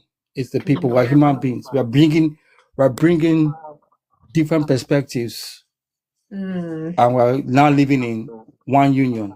And then we're That's going to be. growing. We're still growing as well, Some people don't grow. Well, we're meant to be growing. Some people refuse to grow. Don't mind them. Some people No. refuse to grow. Either mentally, I mean, we're going to grow physically, whether we like it or not. But some people refuse to grow mentally. Some people are stuck in a way of pattern of behavior, pattern of thinking. They just refuse to grow up. And that can cause fatigue.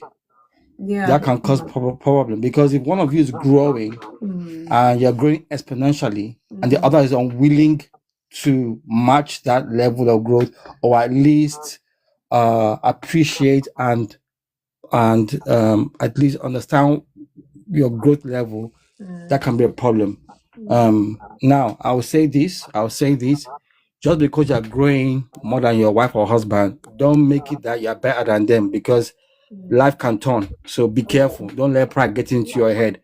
The Bible says knowledge puffs up, but love builds. So what you're getting, get understanding, know that it's a season, it's a timing. Just understand that level, and you should be okay. Don't in your getting and growing and becoming whatever you're becoming dominate your spouse. That's not what your growth is for. It is not to now become Lord and Master of your spouse, whether it be your husband or wife. That is not the purpose of growth. The purpose of growth is that it helps you guys to excel and to achieve whatever vision or thing you have together as a and if you have children, that even increases that level of responsibility. And you need to be a good example. You're raising children who will become adults. They're not going to be children forever. Oh, So there's fatigue in marriage. There is fatigue. You get tired. But one of the things you need to do, you need to plan to rest. You need to plan to have fun. You can do some things weekly. You can do some things monthly. You can do some things daily. You can daily learn to have time of fun. For us, every night when the children go to bed, we try to have an hour or two to ourselves. It is expensive, but we like it. We like it. We treasure it. And at least once, or now it's becoming twice a week, we do go out. Once or twice a month we go out, but now it's becoming like 3 or 4 times a month. We do go out regularly, and then we have a holiday. We're trying to push that to 2 now by the grace of God. But you must have time to have fun. It's not just work. Not every day is suffering. Like you say, not every day is suffering. Not every day is hustle. You must have time to sit back and laugh. You must have time to sit back and chill. I remember when we first came to the UK and I was now on my own at my father's house. It was very difficult. I remember we were in a homeless shelter, and I remember one of the homeless guys, he was going to go and have McDonald's. And I said, you're going to have McDonald's? He said, look, mate, even if life is so bad, I must have a moment where I can just smile. And I never forget that. Like, even in the midst of that problem, this guy still took time to I must have a good time. I must have something. I can't be miserable every day. And that has stuck with me. Just like, if this dude can be homeless and he can still make time to just have a little drink and a happy meal, you honestly can make that time. You honestly can make that time. So it's not every day suffering. Not every day is hustle. Not every day is struggle. And we have a special needs son. So we do understand that our firstborn is special needs. He's autistic. It's a lot more manageable now. He's a lot older now. He can communicate. At one point, he wasn't communicating, wasn't any of those things. So we do have that struggle. And then we have a second child who is the complete opposite, almost on genius level. Basically, I think he's on genius level right now.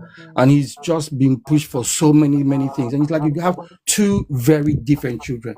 And yet, we have learned to teach them how to work together and how to love themselves.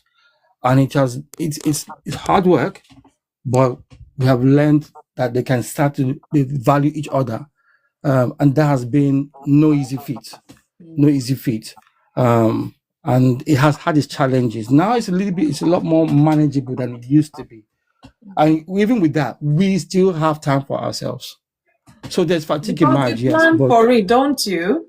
Yeah, I said about the be intentional, and I'll take a lead from what our brother Admission said. I really believe the God factor is a massive thing, and I'm not talking about church. I'm not talking about church. Church is great. It's family. It helps people, support system. But I believe ultimately the God factor is a massive difference. It is a deal breaker. I don't know how we would still be married if it wasn't for God. I don't, with our children, with everything, and the fact that we're now looking for number 3, I think is a miracle. It's mind-boggling. But that's because of the grace of God in our lives, and we recognize that the wisdom of God, the understanding, the knowledge, the constant drive to know that where we are is not the only place we can be, and yet we can also learn to be content.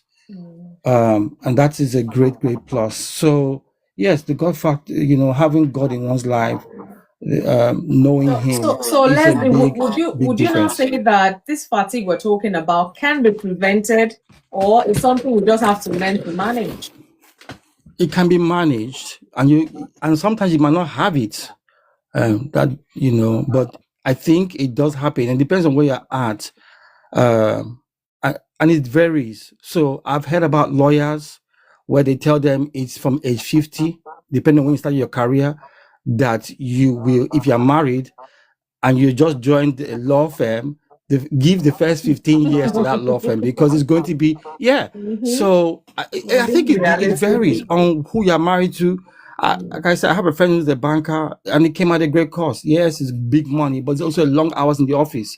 A lot of people like the money, but they refuse to understand that that comes with time in the career.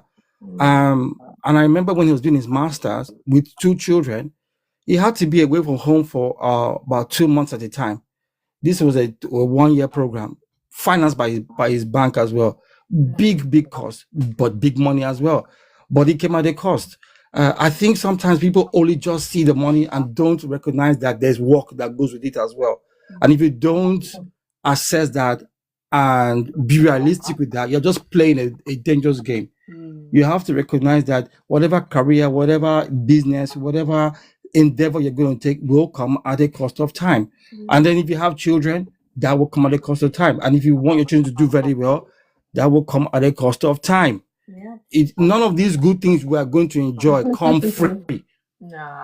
Even if your child is a genius, where they will go and the time and money you put, even athletic children come at a cost of time and money. You are raising your child who is very good at football, it will come at a cost of time and money, but more so time. An investment of you going for all these, they all come at a cost. It's not free, but you can enjoy it. I think if you can be realistic that, okay, this is the life I've been called to do. Yeah, it's not forever, but you can enjoy the season, because one day it will be over. It will be over one day. So just enjoy while you're going through it. I think that's another thing that we've learned to do. Enjoy while you're going through, because one day it will be over, it will be finished. That season will come to an end. And you don't want to look back, and you will look back and all you are saying is just you've been angry, complaining. You don't want that. You don't want that, because you have a lot of personal, like, if only I had known, I could have enjoyed that more. I could have actually, be more involved and enjoy the process, and not just look at the destination as the only thing, but enjoy everything. So yes, there's fatigue, but it's not forever. And make time to enjoy. Make time. You need to plan for holidays. You need to plan to have good time. Even if you don't have time, plan to go for a drink, a meal. Just plan to do those things. Even if you can do it once a month. In fact, I say start with once a month. Just start with that. Be engaged. And the fatigue will no longer be too much. It won't be unbearable. And when you have holiday time, enjoy the holiday. Don't go and bring work to holiday as well. You carry your work laptop as well as your iPad and everything. Okay, because it's only you. It's only you that if you sometimes I always remember, I say this to my dad, you behave like the whole world. If I don't, and I'm like, now the world has continued and you're not here. The world has continued, so it's not behaving like it is only you. The world will continue, so don't behave like if I don't here, it will continue. Fine, it will. So make time to rest, make time to enjoy. Be plan for it, yeah. And when you do it, be there. Don't switch off and be thinking about work again, please. All right, thank you, Leslie. Thank you. Switch off, especially when you have your quality time together. It's very important. Thank you, Leslie, for your contribution. So, can be prevented, can be managed, whichever one you find yourself. Thank you for your submission. I'm gonna skip you relationship clinic because it came a bit late. I don't want anyone to wait rather too long. I'm coming to you. Let's see, Elder Kenneth. Good evening. Somebody dropped off from that box. Is it Shan? It's not Shan. No. Oh, Tahila. It's Tahila. Tahila, do you want to come back so we can let you? Because I still see you there. Please, if you're in the box, keep liking the live so that we will not be thrown out, because I don't know what is causing that. Sometimes. Tahila, good evening. You're welcome back. Happy Thursday to you. Yeah, good evening. Thank you. Yeah. Thank you so much. Yeah, you've been where are you joining from today? Thank you for the heart in the elder. Okay, I'm in Aberdeen. Aberdeen. Oh, wow. Okay. Have you got their accent already? No, I still have my Nigerian boom. Ah, it is well. It's good to have you on Insight with FunmiRoyal. Good evening. I think I've seen you before. I'm not too sure because people with names. Is this your first Yeah. time in the box? I think it should be the second time. Okay, it's probably been a while because I know the name Yeah, now. it's been. Thank you for coming back. And please don't be a stranger. We meet here on Thursdays and on Mondays. So please, we'll hope to see more of you. Help us build Okay. this community. Thank you so much for joining in. So I'm sure you've heard quite a number. And the same question I'm going to throw to you. What's your take about this? And I mean, if you want to share experience, please feel free as long as you're okay to do so. Can this fatigue we're talking about in marriage be prevented, or is this something we just must be able to manage because it will come? Mm, oh God, I think it's bound. It could. I mean, it's bound to come. You know what I mean? But the thing that makes the difference is being able to catch it in time. Mm. Yeah. So I don't feel good every time with my spouse, and that's me burning out. A couple of times I felt like running away, out of fatigue. Yeah. Oh, So, wow. but if you catch it in time, it makes a lot of difference. It's just like somebody coming down with malaria and it was able to, be detected in time, then there will be a lot of control. So it's, we don't feel good every day. Some days I wake up from the other side and I feel, oh my God, I don't want to see anybody, even the children. I I don't even want to know. Oh, speak. tell me about it. I don't even want to speak to anyone. I'm You like, don't have oh, to feel bad or something. It's just what it is. yeah. If you call me mom, I get upset. If you call me my name, I get upset. Oh my God. So that it shows Wow. that we are human and we're not perfect. Mm. And a lot of things could irritate me and not irritate my spouse. But True. again, he needs to understand that I'm different. Mm-hmm. Mm-hmm. And if he's on his side, I should understand that he's different as well. So So I say we need to be gracious towards yeah, one another. just cut slacks. Mm. And that's managing it, because if I have undue expectation, sometimes we have undue expectation from our spouse. If you do have undue expectation from our spouse, then we'll be so critical. And I, for one, if you criticize me so much, I'll just kind of withdraw from you. I like happy vibes. I don't want to be hearing, oh, every day you did this, you did that. No. It can be annoying. And Well. I'm like, you and your complaints, they there. Make it a worry your hair. So we just have to be gracious, like you said, and manage our expectation. We have to. Yeah. My husband works offshore, so there was a time he works night offshore. He does rota anyway. So there was a time he was on night and he want to speak to me from while he's working, from maybe 10 o'clock till morning. And it's not possible. You get what I mean? I'm like, no, I need to sleep. Wow. So he's Wow. looking for company. I need to sleep because I'm running the home front. Oh, wow. You understand? So, and he wasn't managing it properly. He was feeling neglected, but there's nothing I could have done then. So how did you manage that time then? I kept saying I won't be able to stay up. I'm sorry. I have to get the kids ready in the morning. I have to do school runs, So, but you have to meet him halfway somehow. Yeah, but remember the load I'm carrying. Sometimes, people can be unreasonable. Sometimes, sometimes.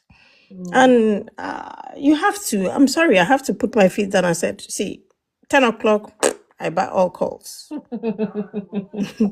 Wow.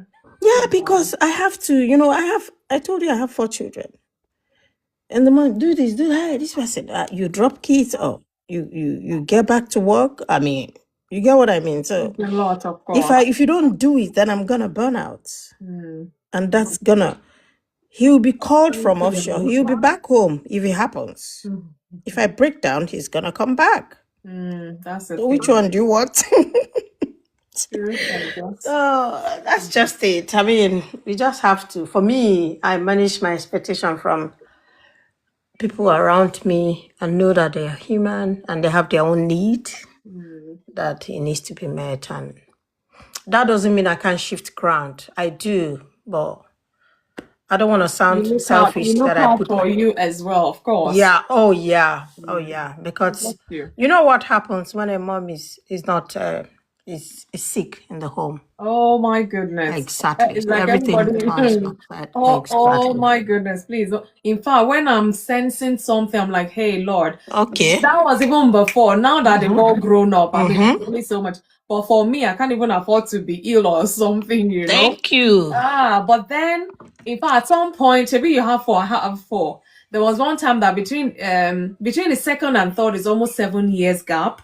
Yeah. And then by the time the third came, before you know, bam, the fourth one too came. I'm like, hey, Lord, why? When contraception fails and then baby comes, there's nothing you can do. At some point, I was carrying this big turtle look-alike bag with 2 different sizes of Pampers, 2 sets of You can bottles. imagine. Oh, goodness me. Oh, my goodness. Oh, my Lord. You can imagine. And when you come back from school, you start doing either swimming or football or this or that. So at the end of the day, I may just be coming in at 8 o'clock, settle the kids, and I can't stay up. I'm exhausted. Yeah, it takes a So lot. It does. I do. So expectations must be managed. yeah, That's why this open communication, Mhm. you know, everybody, of course, your husband missed you then and he wanted to, but then would he even think to picture your day? One day, Thank how you. the whole day goes, let alone a whole month that will be 3 away. weeks, yeah. You know, so it's a lot. Yeah. It's a lot. If care is not taken, the fatigue will be more of one-sided than the other, even. Exactly. Yeah. Yeah, I get you, sis. I get you. That's why we keep it real here, because these are what others are going through, and if they don't handle it well, it could actually break up that relationship. Yeah. Yeah. I mean, if your husband is working, somebody like me that my husband does offshore, it's already having an impact on the relationship. It does. Yeah, it does. Because there's a lot of suspicion from his end. Yeah. I mean, the Igbo people he work with, when they are going home, they're like, oh, I need to tell my wife I'm coming back so he can send the boyfriend out. So they have and those things will follow him. You know what I mean? What you hear, Yes. the devil will start messing up images with Your mind. Yes. it's a lot, to be honest. But at the end of the day, intention, you need to keep reassuring the ones you can do and put your feet down. The ones you can say, oh, no, don't take me there. I don't think it's healthy, you know, because I had to put my feet down on certain things like staying up from 10 o'clock till 6 o'clock. No, how do I function the next day? I'll pass out. You break down. Exactly, I'll just die. Mentally stuff, you break down. Yeah, so I mean, you know, so, my dear, is marriage is a very complex. It's very complex, and it's complex yet simple. If Yeah, we go yeah. by God's way, Yeah. you know, sometimes it's we complicate these things. Oh yeah, my because we are goodness. different. You know, people are coming from Possibility and different simple. places, and you know, match A and B. A and B, it's not even the same. It's not the same character. You know, match C and G and all those things, and Yeah. but with intention and the word of God, it makes a lot of difference. Yeah. Intention. Yeah. Intention, Absolutely. yeah. Word of God, the Holy Spirit will always help us. You know, if you ask Him, but we need to ask Him. He doesn't impose anything on us. Yeah. We need to ask Him, and eventually the kids will grow. I mean, my youngest now is 13, so I don't even care if I want to get anywhere. I'm like, I beg you, see you in a later. Oh. You can even go and meet your husband on shore if possible. Yeah, so it happens so fast. It's it happens so fast. transitions, you know, Yeah. different phases, and each phase is gonna come and go. But if you don't manage it well, you may not get into the next one, so to say, because it takes a lot sometimes. Yeah. It's crazy. Well, it's good we are having this discussion. It's not the normal one they do on TikTok where they are doing gender one. Men, women, I'm like, this is healthier, so I applaud you. Thank God. Well done. Thank you. Thank you for your submissions as well. Thank you. Thank you for the gift, whoever gave me. Thank you. Don't worry, we support here. So just a donut, please help us eat it gently. Don't rush it. I remembered an old time friend, not that I wanted to cancel, the way you ask how are you as a family, we kept up, they're good. Eventually I say, Fumi, let me not lie to you. Me and my wife, we have scattered it. I say, it's a lie. And you all this while I will be asking, how is your wife, the children? Say they're fine, not knowing that. In fact, I think at that time, eventually told me it was almost 2 years plus that they've gone there. I'm like, what happened? He works offshore. That's what I remembered. He works offshore as well. And he said, the wife is always complaining, When he comes back, neighbor will say all sorts, all those dynamics. Yeah, but let's not go too much details. Whatever phase you find yourself, you see that communication has to keep going, whether it's going to be a planned one such that it's intentionally planned to keep things connected, because otherwise ideas will keep flying truly. And even if your husband or your wife say I trust, and they turn this way, they see live what is happening, and they turn, hey, could this be happening, or somebody is lying, all sorts of assumptions will go on in the mind. And they start believing it, and they start looking at you believing, hey, this person is lying, could he be, and then if care is not taken, you is saying things, you almost say, did you catch me with a woman or did you catch me with a man, kind of a thing. So yeah, I do get it. And that's why we need to keep that line of communication open, because it's very important. Otherwise there'll be so many misunderstandings, and then it becomes a kind of belief, and then they start reacting or acting with that, which it's a lot. It could be complex indeed. Marriage can be complex. But thank you so much for sharing. We really appreciate you, Tahila, and I hope you'll be here with us. Help us to build this community as much as you can. I mean, I'm talking to myself and everyone. Thank you so much. So I'm going to come to Elder Kenneth. Good evening. Let me see who is here. Okay. Elder Kenneth, good evening. Are you there? Good evening, host. Is this supposed to be me or relationship clinic? No, she came in way after, because Tahila Sure. dropped from that box, and then she came in. Right. Good evening, everyone on board and those on Good comment evening, section. sir. We bless God once again for another beautiful Thursday and the life of the host, Tahila. wonderful woman of God, Oh, who God, is thank you. always make us to write a lot. I say you're gonna be a professional very soon. You're gonna be. That's In fact, my dream. Oh, yeah. maybe when I'm 70, I'll I'll pick bring. a lot tonight, and I want to thank you once again, Thank you, especially thank from you, here sir. Thank you. to you and your household as well. Well, we thank God today, and the word today is fatigue in marriage. Okay, we will Yeah, start that's good. by fatigue in communication. Mm, When we start weak in our communication in every relationship, you get tired. That I think that is the first sign. And when you begin to witness that first sign, if you don't add to it, mm, then it starts increasing. When it starts increasing, disliking start coming in. When disliking start coming in, the next is separation start coming in. When the separation start coming in, the next thing is to say, "Oh, I think I can do alone. Let's go for divorce." yes. And that is the end. That is not our portion in the name of Jesus. Amen. The truth is that in everything in life, as everybody have said, we get tired. Even in our place of job, at times we get tired. So likewise in marriage, even in the life of our kids, Oh, at times we get tired. I and my children have to send my wife to Tunisia for 1 week holiday because she get tired of us. So we decided to repatriate her to Tunisia for 1 week holiday so that she will know that staying alone when she start missing us. Yes, now at least today is the 5th day, so she's tired of I'm Tunisia. telling you, she's enjoying her life. You're Yeah. joking. So, She will tell she's you to missing us. extend it one more week, even. Yeah, but she's missing us now. So that is hard to show that you think you can do it alone. You cannot Oh, do it please. alone. So, of a truth, in everything, we get tired. So, when we get tired, what to do is to try to sit ourselves down and know where this thing is coming from. Mm. This is natural. This is something we have been into now. This will be the 18th years now. So I know every You sign. and me both. When the sign is creeping in, I know. I know that my wife has exhausted this period for me and the kids. So what to do? Book 1 week holiday. We find a cheap ticket to Tunisia for 1 week holiday. I say, okay, go and rest your brain so that we and the kids can be alone. And even the kids, they are happy. Because why are they happy? Because nobody will tell them it's time for school, it's time to do this, they know how to do the things, you know.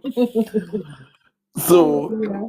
now she has refreshed herself. So when coming back now, she will know that yes, I have a responsibility. Once in a while, try and do these things. You know, when you don't do all these things, you don't sit you and your spouse. Once in a while, inside community, send me on holiday, send me away. Yeah, you are right. We're gonna do that.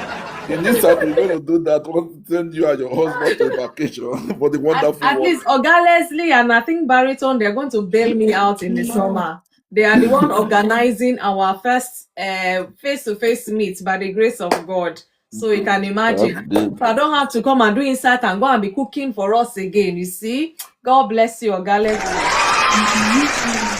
So it's good. It's good when you tired, you try and do something, discuss and know where the weakness is coming from, and add to it as well. Not just and don't do anything. So for there you learn something, because if you don't do that, you make the relationship to be weak. And we know the country and we know where we are. Even in our place of job, the kind of job that we are doing, not seeing our spouse, one is on shift, the time is supposed to be together, the other one is rushing, the other one say, oh, take care of the kids, so I prepared, you know. Elder Kenneth, I'm sorry, I have to stop you. Tehila, listen, do you know there was a time that I think we only had the two boys then. So I don't know if I usually should say it, but it was years ago. Is on the motorway. I finishing night shift, I'm going home, and he's gotten ready and is on his way out. And then when we get to that particular crossing, he will say, Papa, me to do Papa, wave. I'm going home. He's going to work. Can you imagine? So I understand what you're saying, sir. So when you see things like that, what you need to do is just to encourage each other. Encourage each other. It's not easy. You know, at times people pretend that this thing is not real. This is real we are talking about. That is why Insight is here to help people and the young ones that are coming into marriage. In marriage, there is a time. According to the Bible, there is a time for everything. Yes. In marriage, there is a time where the two of you will be tired of each other. Mostly like the women, when they are tired taking our nonsense, there is a day that they're going to provoke. And when they provoke, then you begin to know all the things that you have been doing that is not right. Then what you need to do? Apologize, encourage her, spoil her, tell her that this is the reason why I married you, so that she will know that you are special as well. So if you are not doing all these things, there is going to be a fatigue, because it shows that you are not appreciating all the good things that he or she is doing. So once in a while, my wife we just look and say, oh, it's like you are broke man. Take this and support your life, you know. So those are the things that make you. All the things, all those funny things, it will make you know that at least somebody see the good work that you are doing, you know. At times we just say, oh, don't do this, I'm going to do it for you. You know, it make you refresh. At times. But when you see somebody doing those good things and you are not turning it to us, so it will make her to be weak. It to be weak. So let's try to not make this thing to be fatigue something. Let's try keep the fire burning. When you see that somebody where is weak, encourage that person. Let her know that you are doing well. That by so doing, you will see that the love and the unity and the peace of the Lord is going to abide in that home. So for me, fatigue is real. is happening in our day-to-day activities, but we pray that God give us the wisdom and the strength to continue to overcome the fatigue in marriage. That is my submission. God bless you all. Thank you. Amen. And you too, sir. Hey, you need to put the effort. Please, you people should vex and send me on holiday. In fact, I hope my folks are listening up there. Vex and send me on holiday. Let me miss you. Please. Thank you so much, Elder Kenneth. He was talking from a place of experience. And these things, it does happen. I'm telling you, whether sooner or later, you get to that phase somehow. It might not be as deep or whatever, but it's a phase that will come even from time to time, to be honest. And then you have to be intentional about things. If not, it can lead to all sorts, and some people have gone their separate ways because fatigue overtook their marriage. But we don't want that. That's why we're talking about it now. So we go back and check and, do the needful such that we bring back the joy, back to our marriages. God helping all of us. Thank you so much, Elder. Susan, I'm coming to you. Good evening, Susan. Thank you all for your patience. Thank you so much. I appreciate everyone. Good evening, elders. Good evening, everybody. Good evening, Madi. How are you? Tired.com. Fatigue. Oh my goodness. See, somebody that is fatigue coming to talk about fatigue in marriage. Isn't that funny? Wow. Oh, God is your strength. it is so. Why are you people taking us down memory lane? Showing us. Hey, it's good now. At least we're keeping it real. Elder Leslie want to cry. Can you imagine? I think I read it said there's water in his eyes. No, let me see. Let me see if there's another one I can still see. bringing another one. Oh yeah. This one I'll tell you. Oh, guess this day. Hey, Valentine. Guess. Is it registry? No. If you look well, be like say my belly done the shoot out. That was the day I was coming to UK. He just finished work and we took the photo because he was taking me to the airport. And I was pregnant. I had to sew that big suit so that they'll say they won't carry me because I'm pregnant. So my brother slim. Can you imagine? Hey, my brother. Hey, at least he's not suffering. Nari chakam. You see, Elder Debbie, she don't chakam. Who's cutting onions? Chakam, I don't grab up. Hey, Debbie, you're funny. Right, somebody's chopping onions, so. No. Today I can't be talking fatigue and not make you not. I don't want to make you fatigue now. Welfare to wealth, I see you. Let me see which one I can bring. Oh yeah, be talking, but I'll just be distracting you now. No, don't distract me. Distract me, I might forget what I want to say. See? See you. Wow. In fact, at least it's a good memory. Some people bring out their own and be saying, "Oh, that was 1999. Wow, thank God." A year after I finished secondary school. Is it? Was it?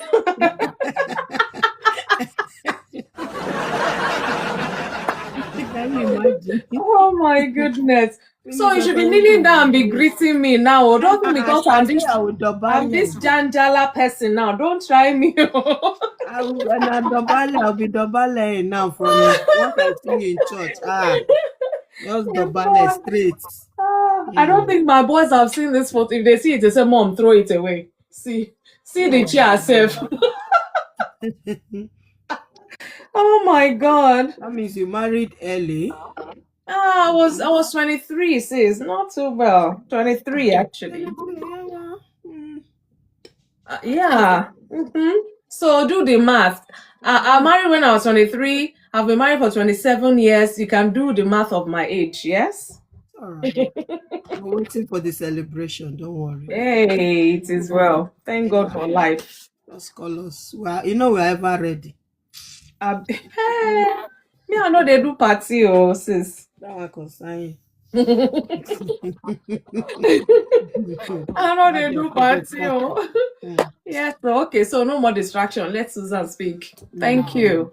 I feel I feel emotional myself. Oh, chai. Mm. Chai. It's well. Oh wow. Now I drink water, now I calm down. Please do. Let Me, they us swallow tell us the saliva. marriage secret, please. It's Jesus. Mhm. As you're seeing me here, that's why I say don't think I'm perfect. Oh. It's Jesus. If not for Jesus, I think it was the 13th year for us. We had that near experience, like I know they do again. That big gathering, say you here. 23, 27. Let's So, do and that something. was, yeah, when we were 13 years into the marriage, it was rocky, so bad. But I thank God, it was just God. And I thank God that I had that relation personally, because I don't know what he would say, but personally for me, it was the Holy Spirit that intervened, and I struggled to obey him. But I just said, and then the Holy Spirit knew how to hold me. He said, Fumi, do you love Jesus? I said, with the whole of my heart. But I was vexing, da. He said, do you love Jesus? I said, yes. He said, yeah, look at your husband and be seeing Jesus. The thing broke me. I said, now Holy Spirit, if you talk this kind thing, it broke me, and, just had to surrender. Like, is this what you really plan to have? Is this going to be the end? But thank God, this is 14 years after that.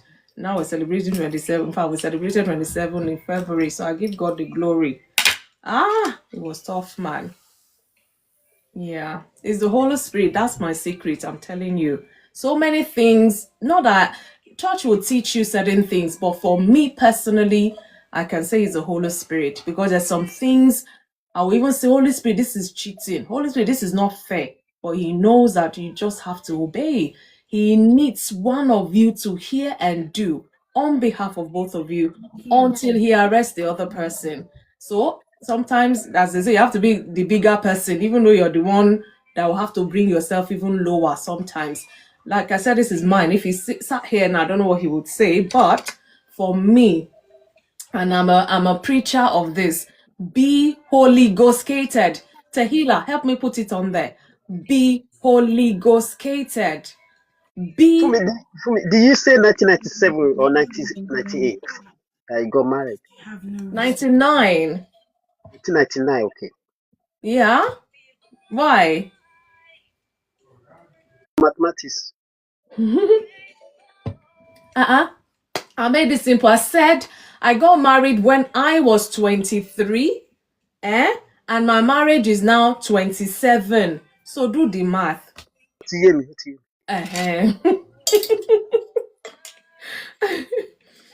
I imagine a home where nobody hears.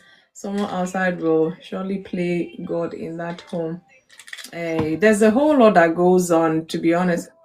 Hope I got it. So now, as a counselor, apart from being a professional on that level, even my own experience, I bring it into the profession sometimes, because I'm able to understand beyond certain things.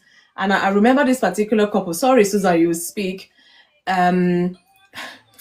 See, when they're talking and I'm holding the smile from not coming, I'll be like, I've been there before. I've been there. I will tell you. And then by the time, if I remembered one couple there so much, in fact, with the way they were sitting, because I had a virtual with them, they were sitting kind of apart. By the time I said, you know what, because you have to ask their permission, you have something personal to share. If it's okay, if they say yes, you share. If not, you hold your peace, whatever. And they said, oh yes. When I shared that 13-year, almost near whatever, come and see husband and wife holding themselves. I say, hey, thank you, Holy Spirit. Let something reignite here as they're hearing me. So it's a calling for me. It's a burden. And I've gone through, like I always say, not DV, by the grace of God. I'm grateful to God for that. Not all of those violence. No. But when you say, and it's not only DVs that can lead to divorce, there are other bits as well, but just take it from me. please help me put in capital letter, be Holy Ghost catered.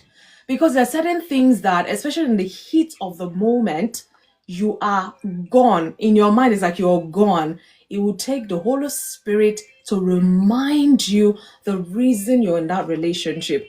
He will remind you certain things, the vows you made. He will remind you of your goals for your marriage. He will remind you the word of God. He will remind you love is kind, love is patient, love is long suffering, love is all of these things. And then imagine me now sitting here and talking about fatigue, this marriage, this thing, this.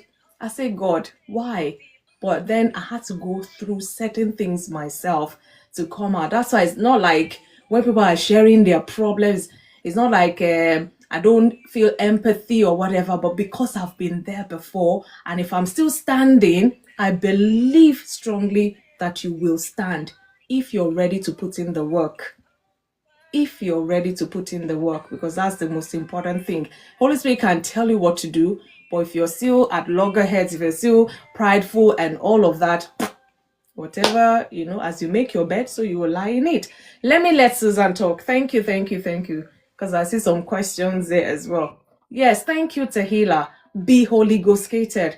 That word you may not find in the dictionary, but that's my own word. Yeah, Susan, please, the floor is yours. I'll keep quiet now. Are you sure? It's like I feel like I'm being interviewed here right now. Go on. I'm bringing a lot of memories for you. Oh my God. Probably it's a learning curve for most of us. They say it's not how long, it's how well. Yes, indeed. Yeah. And marriage is not the way people take marriage. It's not the way God sees it or the way God ordained it to be.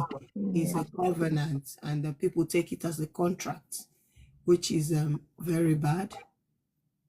Fatigue in human nature, it is bound to happen. But then if you recognize the signs on time, you could prevent it. And most of us, we tend to ignore the red flags. We tend to just let it slide, put it under the carpet.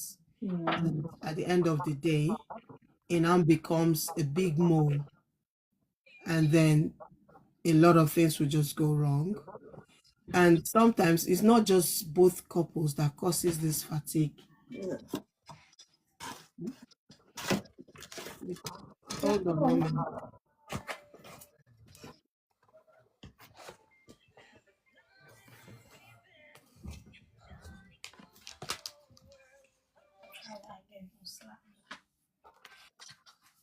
Then the thing is, it's not just the couples that, sorry about that, it's not just couples that creates fatigue in marriage. Families, friends, a lot of factors, creates fatigue in marriage. And because we're too emotionally attached, especially when it comes to family interference, we just tend to like let it slide. We don't see anything wrong in it. We don't talk about it. We don't address the issue immediately. And then it becomes something that is supposed to be 50-50. I mean, when I say 50-50, I mean the weight, it becomes 90-10. Somebody is overbearing the pain. And sometimes because of the way we are being brought up, not to challenge the head of the home. Yeah, culture. Yeah, and then the women tend to suffer the most, which is really, really bad. But then thank God for most of us that are in the Western side that realize that our voice needs to be heard, not in a rude way, but in a way that both people will understand. If we don't understand this fatigue of a thing, even your body gives you signal, it gives you warning. Even your car, the car that you drive, gives you warning. It shows on the dashboard the oil is getting low. the water is getting low. And once you keep ignoring those things, at the end of the day, your car will pack up. And those things that you've been avoiding to do, that's when you start working on it. And then you now realize that time has been wasted, all your effort. You will just be like, I wish I listened, or I wish I understood the times, or I wish I read and acted upon the warnings. But we don't really act on warnings. We wait until we are all burned out. And then when we open our mouth and start talking, people will be like, oh, wow, really? We didn't know you are going through all this, I was talking to somebody at work today, and it was like his own was family interference. The mother-in-law she just visited, just to stay for 6 months and go back. From the very day she came in till she never left. It became issue until they divorced. So such things, he said, if he had listened to her friends from onset back in Ghana, this thing wouldn't have happened. But he ignored it. He felt, oh no, they will overcome it, or maybe when they are married, the mom, because the lady was just wrapped in her mother's apron, so everything she says is final, whether it is right or wrong. And all those things that happens, you don't know who it's affecting. Now let's go back personal. I understand the way you are feeling, showing all your pictures. Like today, somebody will say, oh, I said, oh, me was last year I got married. Or he said, you are still young in the marriage. I just laughed at him. I said, before you make such comments, you should ask properly. Don't make people go back to memory lanes because of the way you respond to, or you talk to people. Learn to filter your words before you say it out, because you don't know if, moreover, I'm not even it's not about age, but I'm not your age mate. You should say, why 1 year? You should ask that question. And it took me back to memory lane. Oh, if it was around now, it would have been 12 years. But it's everything Bible says happens for good to them that love God. Because when you look at family interference, it was one of the things that almost destroyed us. Don't bring fatigue, honestly. It was just too much. Thank you, everything the sister, thank you, Leslie, everything the sister says was final. Every damn thing. If anything, if she said jump, he would say how high. Without even thinking that, you have family, you have a wife, you have a child. All those things, when you look at it, I was exhausted.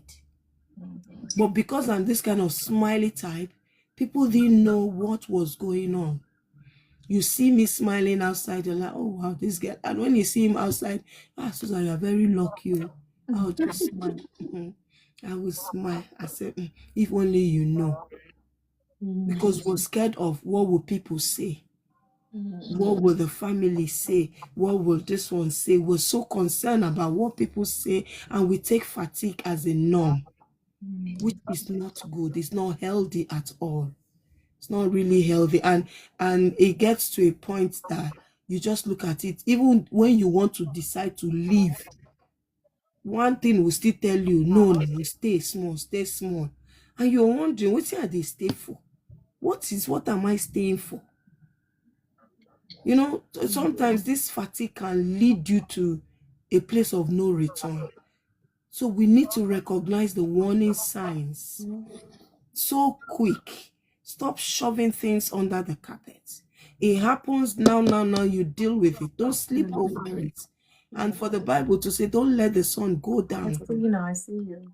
Don't let it go down when you still have wrath and no anger. Don't let it. Sort it out immediately. And maybe sometimes people say I'm too forward. I say yes, because I don't like hoarding. I don't want to overweigh myself. I have a lot to think about, and I carry on and joy. For what? You might not even know, you might be sleeping comfortably. So why would I give myself that burden? I rather trash it out and know it's done and dusted. That's going to help a lot of fatigue in marriages, because we put a lot of things under the carpet. No matter how sweet it looks like, it is something that is bound to happen. But if we recognize it on time, deal with it, it's going to go a long way. All this nonsense, divorce and all that the devil is trying to bring into what God has already, planned to be sweet. But we'll just allow silly things to just interfere. It's so sad the way we're so gullible with just little thing. And when you hear people, what's the reason? Why did they divorce? If you hear the reason, you'll be like, now this small thing. In fact, to you it's small, to them it's not. It's not, because it's been Big one, I see you.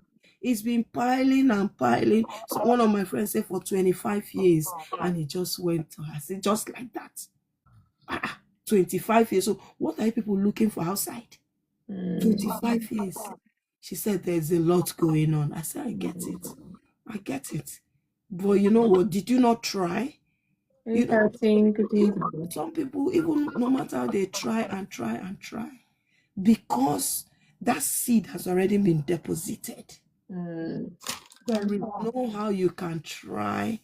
And then I used to tell myself that, I say, do you think my family don't know what is going on? They know, but they choose not to interfere. But your own family want to interfere. Instead of them to interfere rightly, interfering negatively. Adding more to the issue at hand. It's not healthy. You say this, me and you will plan something, you go and tell your sister, and then the whole plan will change. Why? There are a lot of, even betrayal can cause fatigue in marriage. Lack of trust will cause fatigue, because you just be thinking, can this person just be, is this the person I took vow with? Is this the person that we used to laugh together with? And it just put that burden in your heart, and people now think the day you will react, they say, every little thing you just blow up. You don't know how. Rome was not built in a day, mind you. You see all these people enjoying their marriage. It's hard work. We are so keen to go to school, put all the efforts. Why can't you put that effort in your marriage? You go to work, people will talk to you anyhow, you just swallow it. You go to church, they talk to you anyhow, you are leaving the church because somebody spoke to you anyhow. Anyway, if they speak to you anyhow at work, you will swallow it. And smile and even say thank you. A lot of things that God has designed that we're supposed to be enjoying, but the devil just gives us that room to just blow one small breeze and will flare up. Meanwhile, if you do it in the other way, you will not flare up. So why?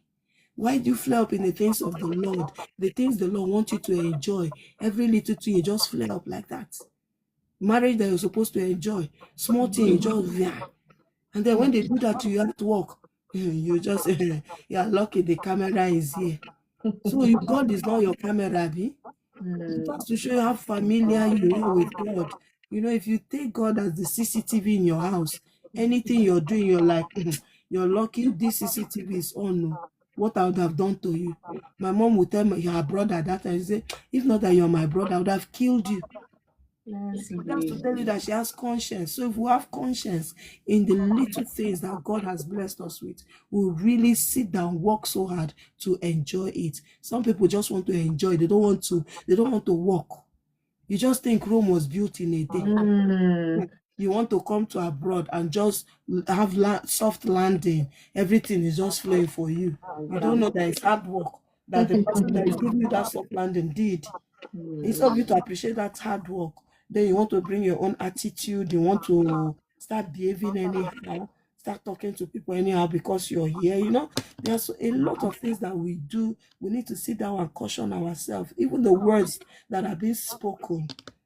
If words are spoken out of love, you will find out that all this fatigue nonsense in marriage will not happen. But because you talk, you think, because your mother endured it, you think, do I look like your mother? I'm not going to endure it. I don't look like, if I would look like, you'll go and marry your mother. They endured a lot of things. Now this generation, they tell you how it is. So you too, you learn to endure. So let all of us turn endurance at home. Long suffering, Yes, long long. suffering. All of us, we have that long suffering, and all our name will be endurance. We endure at home, we endure at work, endure everywhere. Don't pick offense when we do it to you, but if they do it to you at work, you are smiling. We need to stop all those things and get serious with our lives. The way you get serious at work, get serious in your marriage and let it work. God bless you all, Jare. Thank you, Jare. Thank you so much. So, honestly, Susan, we've touched on a lot, really, and a word is enough for the wise. Those who are out there, please, if you're not able to join in the box and you have questions, there's so many mature Christians, mature married people on here, well, as well as myself. If you have any questions, please feel free to post them, and we'll try to help tackle this as much as possible, because knowledge is power, they say, and have power over that fatigue before it even shows up. I also believe preventing is a lot better than trying to manage, because that means it has come and is there affecting things in a negative way. Why wait till then? It's always good to prevent that. So we have to be on guard, make sure any sign of fatigue like this, tackle it before it stays or create more havoc. Thank you so much. I'm trying to see now the pattern of. Okay, so I think it's relationship with Eno, but before then, let me show you one more. And this one, okay, you can unmute all of you and guess this particular picture. Guess what day this is. Yeah. Anybody? Can you see this? Yeah. Tahila, you're my person here, giving me the Is that vote. introductions, traditional introductions, or post introductions? I don't know.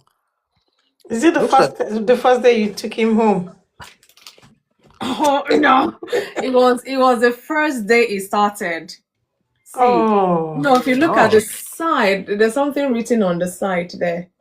Oh, yeah, it's true. It's upside down, kind of. What? December 25th, Wow, that's really Christmas Day, good. 1997. Yeah. Wow. It was supposed to be a youth gathering, no, but we gathered for life. So, okay. We Yeah. got Okay. out. Thank you so much. I'm blushing right now. So, yeah.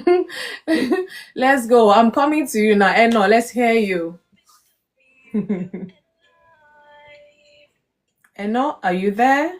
Abia, she slept off. Good Although I evening. How are came you? early, but it's like you did not see me. I was under Leslie ever since before every other person joined. Oh, okay. Then my Because internet yeah, is when people keep disconnected. moving back and forth, it's always hard to, Well, I'm so my sorry. internet disconnected. Apologies. My No apology. wahala. Thank you. But thank you so much. I really appreciate your patience. I'll just put in the chat because sometimes I would ask who came first or who came second. But maybe all the I wrote it, so emotions maybe you did not see it. everywhere. You say what? I said I wrote it in the chat. Maybe you did not see that. I Oh, said I was under probably. Leslie before. I just Oh, I'm so sorry. joined the my internet disconnected, so I joined again. Oh, okay. Now this is your chat. I bet you've said all what you wanted to say, Abby. Okay. Let me um, pose the question again. I mean, I don't know if you okay, heard any okay. of the talk, but I mean that's ages ago now. I think So the question yes. now relating to this topic, fatigue in marriage, is can fatigue in marriage be prevented, or is this something that can only be managed? Okay, for me, I would say it can be prevented Okay. and it can also be managed, but it cannot All right, just admission. be only managed. Yes, Okay.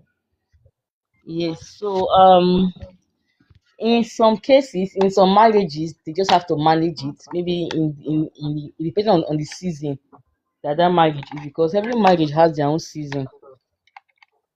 So it depends on the kind of season your marriage is. You can manage a party whereby the two partners work hand in hand so that one person will not be overly tired, because in Yeah. some marriages today, when only one person puts in the effort, generally, like all way round, it makes the other person like the other person will not start feeling stressed, overly stressed and tired, while the other person will just be relaxing.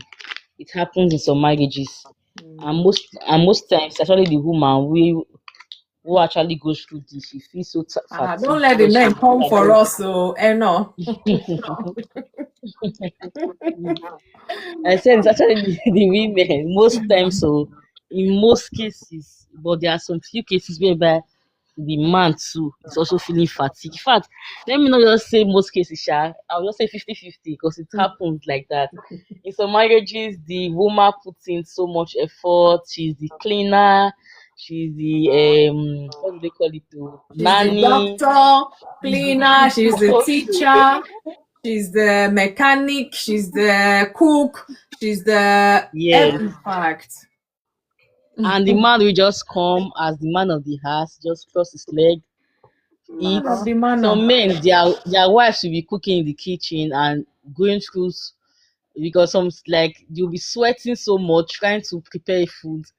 Children will be crying, and these men they will just be there pressing their phone. At least you should be able to help with one thing or the other in the house, so that you will not the other woman, the other person will not be so tired. So at the end of the day, in the night too, you still come and collect your own too, and you never like you don't even have self Hey. pity. I say, if You don't there's even have self another life, pity at I'll all. tell Baba God I want to come as a man. And the rules are better remain the same. Oh. It's not actually easy to be a man though. So I would talk I know, about the but women, I'll talk about the men. I've been a woman now, so let me be a man next time. So that my wife too will carry Bele, 4 boys, cesarean. Hey. So the thing is that most men have to develop empathy for their wives. So it's not Baby. some men will be like in our family. That's how like the way we were raised up. A man does not do this. A man does not do that. So their mother was able to enjoy it for all of them. Their mother was their slave. So now that they are married now, the wife will not take over from where their mother stopped. And it's not Yay. actually right. Most time the woman will not be so tired. You never have time to take care of herself again. Omo. So those are the kind of things that most people experience in marriages. If the both couples work hand in hand, they'll be able to manage fatigue. Ehen. Even in the man's aspect too, there are some marriages where the man is going through a lot and the woman is just there doing nothing. There are some marriages like that too. Yeah. Marriages like that, if people sit down to tell you their stories on their life experience, you'll be so surprised that like even men go through a lot, even men too, they get heartbroken. Somebody was saying something online one time, he was explaining different things that men do, like in the both extended family. Is the man they will call, bring this, bring that, the man. Nobody's even thinking, does this man have, has this man rested? The man is always Has he even working eaten like himself? 24/7. Yes, and all that. And the man will come home to a naggy wife. The wife does not even understand what the man has been through at his office. So it actually varies. So everybody should just try to have to understand their partner and actually work with them, because some men they actually go through too much struggle, and when they come home they expect it to meet peace. At least even if at their place of work their bosses are like their boss is shouting at them and not giving them peace, I'm at least bossing when they them. come home their wife should be able to make the home comfortable. But some women will never understand. They will not. That's when they will start nagging. You say that your husband is back from work. That's when you now start complaining. You cannot just wait for the right time. And the more you do these things, the more you are even making the man more tired, both mentally, physically, all way around. The man will be so tired all way around. So I just think couples should be able to manage themselves in that aspect. So another way fatigue can be removed entirely, not entirely, sha, but to a large extent. I read a post of a man. He said he recently employed some persons to be working for them at home, like some there's a what they call it in Nigeria, has Gehabi, a nanny and all that. Yes, he employed about 2 to 3 persons to be assisting the wife at home. And he said since that time he has been getting the best out of the wife. No, I'm tired. Maybe in the night now, the woman that starts saying I'm tired, I'm tired and all that. So the man was saying, he's grateful he was able to do was able to do this for his wife, and that he noticed that see, this person came and started helping in the house. Everything like those tiredness have reduced, and the wife now is actually glowing more. Is glowing more, yes. So in that aspect, if possible, couples should learn to ascend roles, like sorry, to outsource roles. Yes, you must not be the one to do it. Even some women too, some women say their husband will even give them go ahead to outsource these roles, but because they want to claim that they are the most good, like they are the most hardworking women on earth, they will say no, they will do it by themselves. They will be the one to do everything, sit down morning till evening, washing clothes and all that, because they want to prove a point that they are hardworking. That time when I newly got married, there's a post I was seeing trending online. I say, it's like this is how I will start doing my marriage. The woman, somebody was saying that if you even if you know how to walk very well as a woman, sometimes I don't know. Sometimes just like don't show that other side that of you that you're a workaholic. Sometimes just to say you are tired so that your husband will still assist you. Because if you start marriage early and you are just proving, oh, I'm dutiful, I'm hardworking, you're proving, doing all the housework, the man will just relax. So even if the man wants to help you before, you'll be like, my wife can do it and she's not complaining. The man will just relax too and not even assist you. Years to come, that is how your marriage will be, because that is how you started it. So those are the advice I was seeing that time, and I was like, okay, this is how we do it. This is how we do it, because some women, What you will even not endure in the future, don't endure it now. Oh. yeah, So don't just start it now. pick What you up. cannot finish, don't just start it now too. So just at least do the one you can do, and actually let the other person know that okay, this is my limit for now. If you can assist, you assist. And secondly, women, let's learn to ask for help. Some of these men, they are willing to help us, but they just feel, oh, this woman does not need my help. A woman shared her story of her husband when she genuinely got married. She was just doing everything, and she was not complete to her husband later.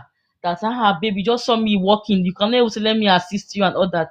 The woman I said, I thought you are like you like what you are doing. Like you never asked me to help you and all that. So I was like, wow. So at least sometimes just ask your husband, please babe, can you help me do this?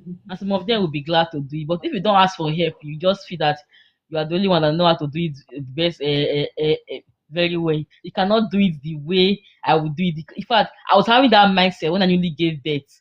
When I newly gave birth, because you know that first few months you will be taking care of your child, breastfeeding, like putting them to sleep and all that. I was having this thought, my husband cannot do this. I'm not sure he can do this thing. And maybe the baby is crying now. Always want to go and carry the baby. Then someone that said that, you just have to calm down. You don't be using that message that maybe he may not do it well. He's learning. He will still learn to do Is it. that not his child? Let him drop the child. So In fact, that should that was my mindset. That time I got I just gave it. Then later on, I learned how to see ask for help. I learned how to okay, let him still do it too, so that sometimes if baby is crying and all that, my husband should still come and carry the baby and pet the baby. And in fact, from that time till now, my husband is very good at putting baby to sleep. He will just be rocking the baby and baby will sleep. In fact, since that time, I just left that one for him. Anytime in the evening like this, my husband and baby needs to sleep. My husband will rock the baby, my baby, and he will sleep. And he has been doing it since my baby was young. Even up till now, he does it. He will rock my baby. He will rock the baby will sleep. Me self. Sometimes I will say, let me try it. So I rock my baby to sleep. My baby will start laughing. I'll be like, can you imagine? That's their own bonding yes, time, bro. yes. I tried a bit of recent. I carried him. I was like shaking him the way my husband used to shake him, and he was shaking. He was just like he was laughing and he was trying to calm down from me. I was like, if it's your daddy, maybe you close your eye and you sleep.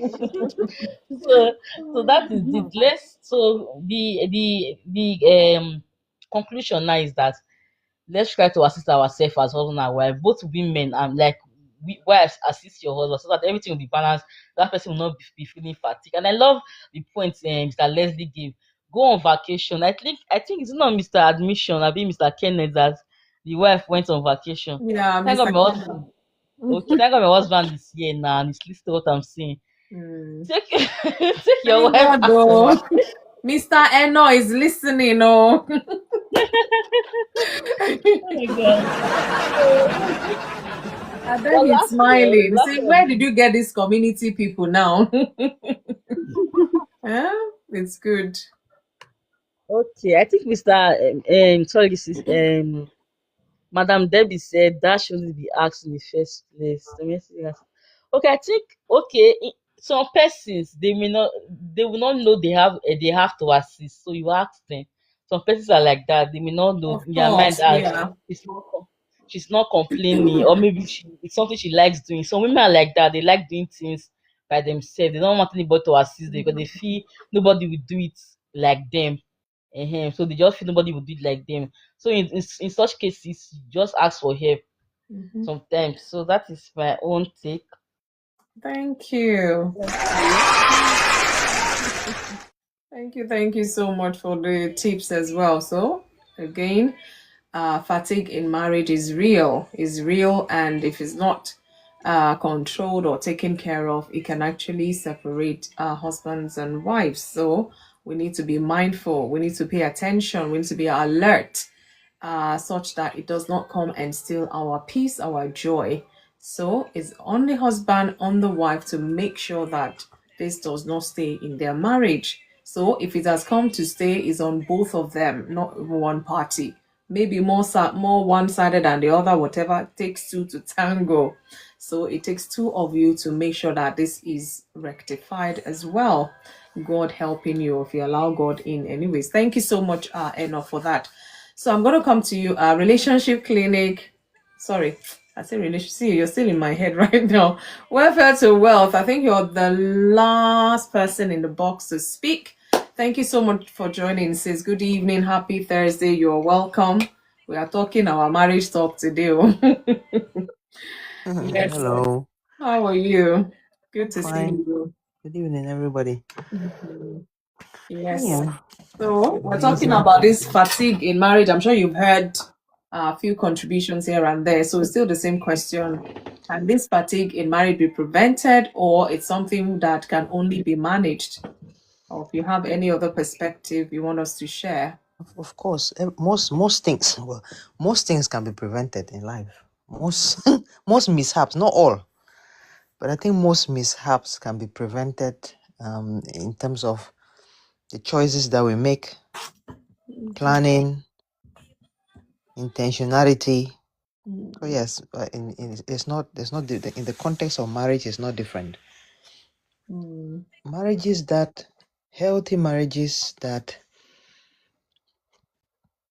work as partnerships. We're in this together. I Yeah. believe that they say it takes two to tango, and teamwork makes the dream work. So when people work as a team, it reduces the likelihood that they'll have this burnout and fatigue. Usually it's when one person is putting on too much that we end up in this case. And perhaps if not pulling too much, perhaps not just taking a break, carrying on and on and just not having a break. And then eventually fatigue, burnout happens. Yeah. But this happens because someone is overstimulated, overworked, overtime. There's a reason why God rested. Even God, Yeshua, Jehovah, rested. El Shaddai. Rested. The man worked for 6 days, rested So a whole when you're day. not El Shaddai, else you shall die. I know. Even he rested. So that is our model right there, that we do need to rest. There's a reason why they say work 40 hours. Some jobs, yes, they'll say if you're working, You can only work up to 3 days a week or 4 days a week because they understand that the body, your mind, does need to rest. Because stress takes its toll eventually on us, so we have to rest. So in the context of marriage, like I said, teamwork makes the dream work. When I sit and I hear people talking about how the husband is not helping, that word makes me To be fatigued. I don't understand. Why are we considering you are the head of the house? This is your house. Most men marry in their mid 30s, maybe early 30s, mid 30s. So before you married that woman, you were living in a house, right? Who was taking care of the house? Who was cleaning the floor? Who was cooking the food? Who was cleaning the toilets? Who was doing your laundry before you got married? So I don't understand. Why did you develop leprosy the moment you got married? Is that what you call it? Yeah. Why did you develop leprosy the moment you got married? What happens that we have that total transfer of I'm not touching this anymore? What happened? Why? Mm.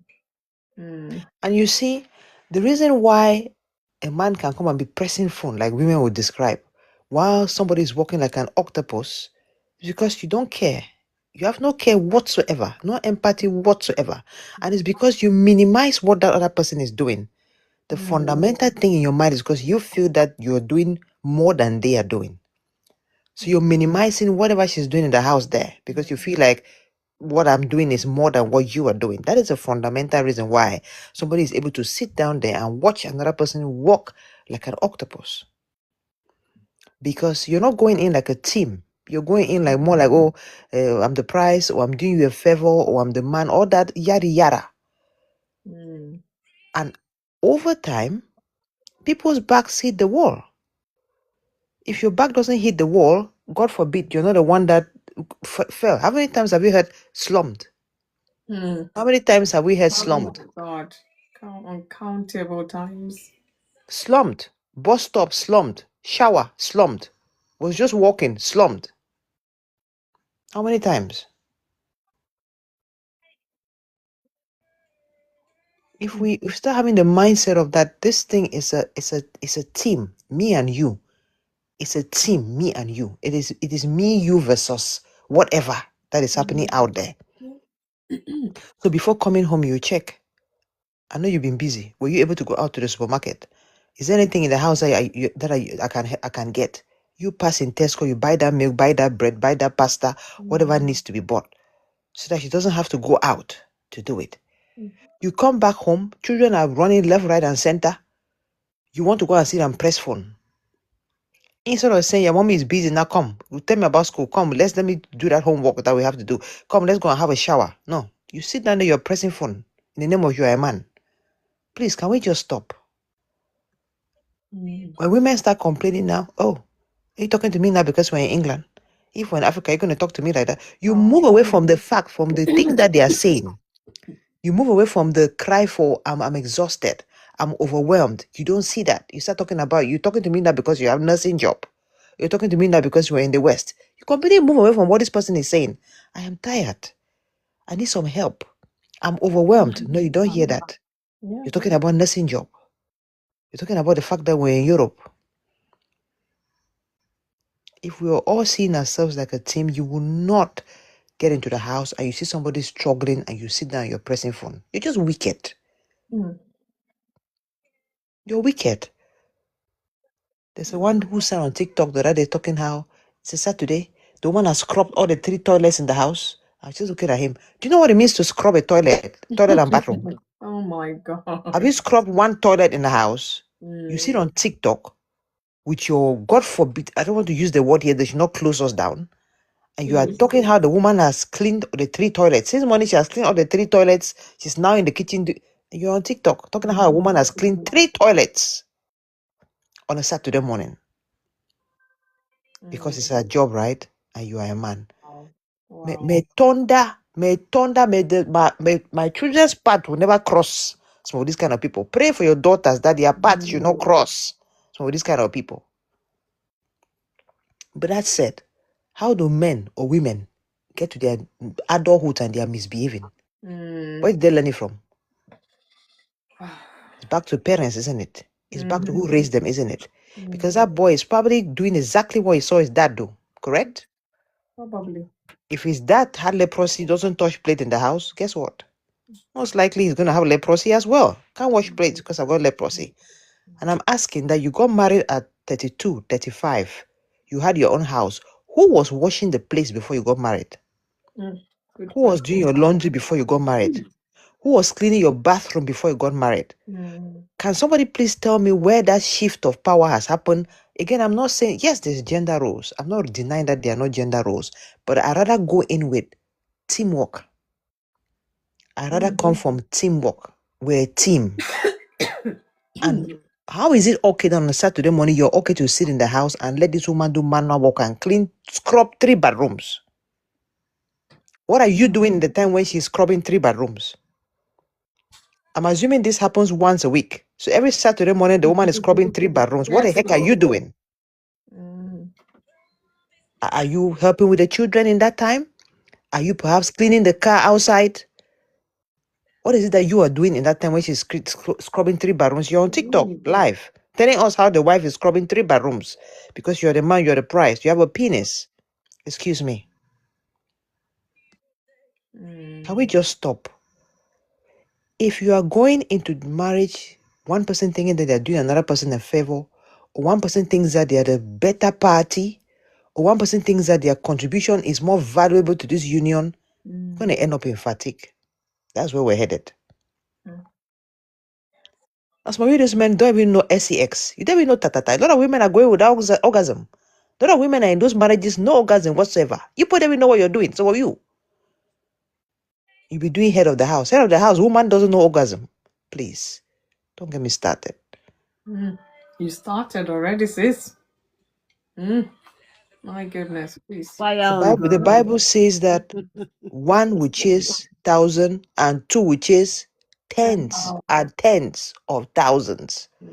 That union is supposed to come and bring one multiplier effect, spiritually, financially, all wise. It's supposed to make our lives easier, make your life easier, make my life easier. Marriage is not supposed to take people from 10 to 1. You're supposed to move from 1 to 10 and 20 when you marry, not the other way around. So if a man was living his life very well, everything balanced, going on well, and he married you a woman and he dropped you, are the witch, and vice versa. Because that union is supposed to be a multiplier effect for both of you. You scratch my back, I scratch your own.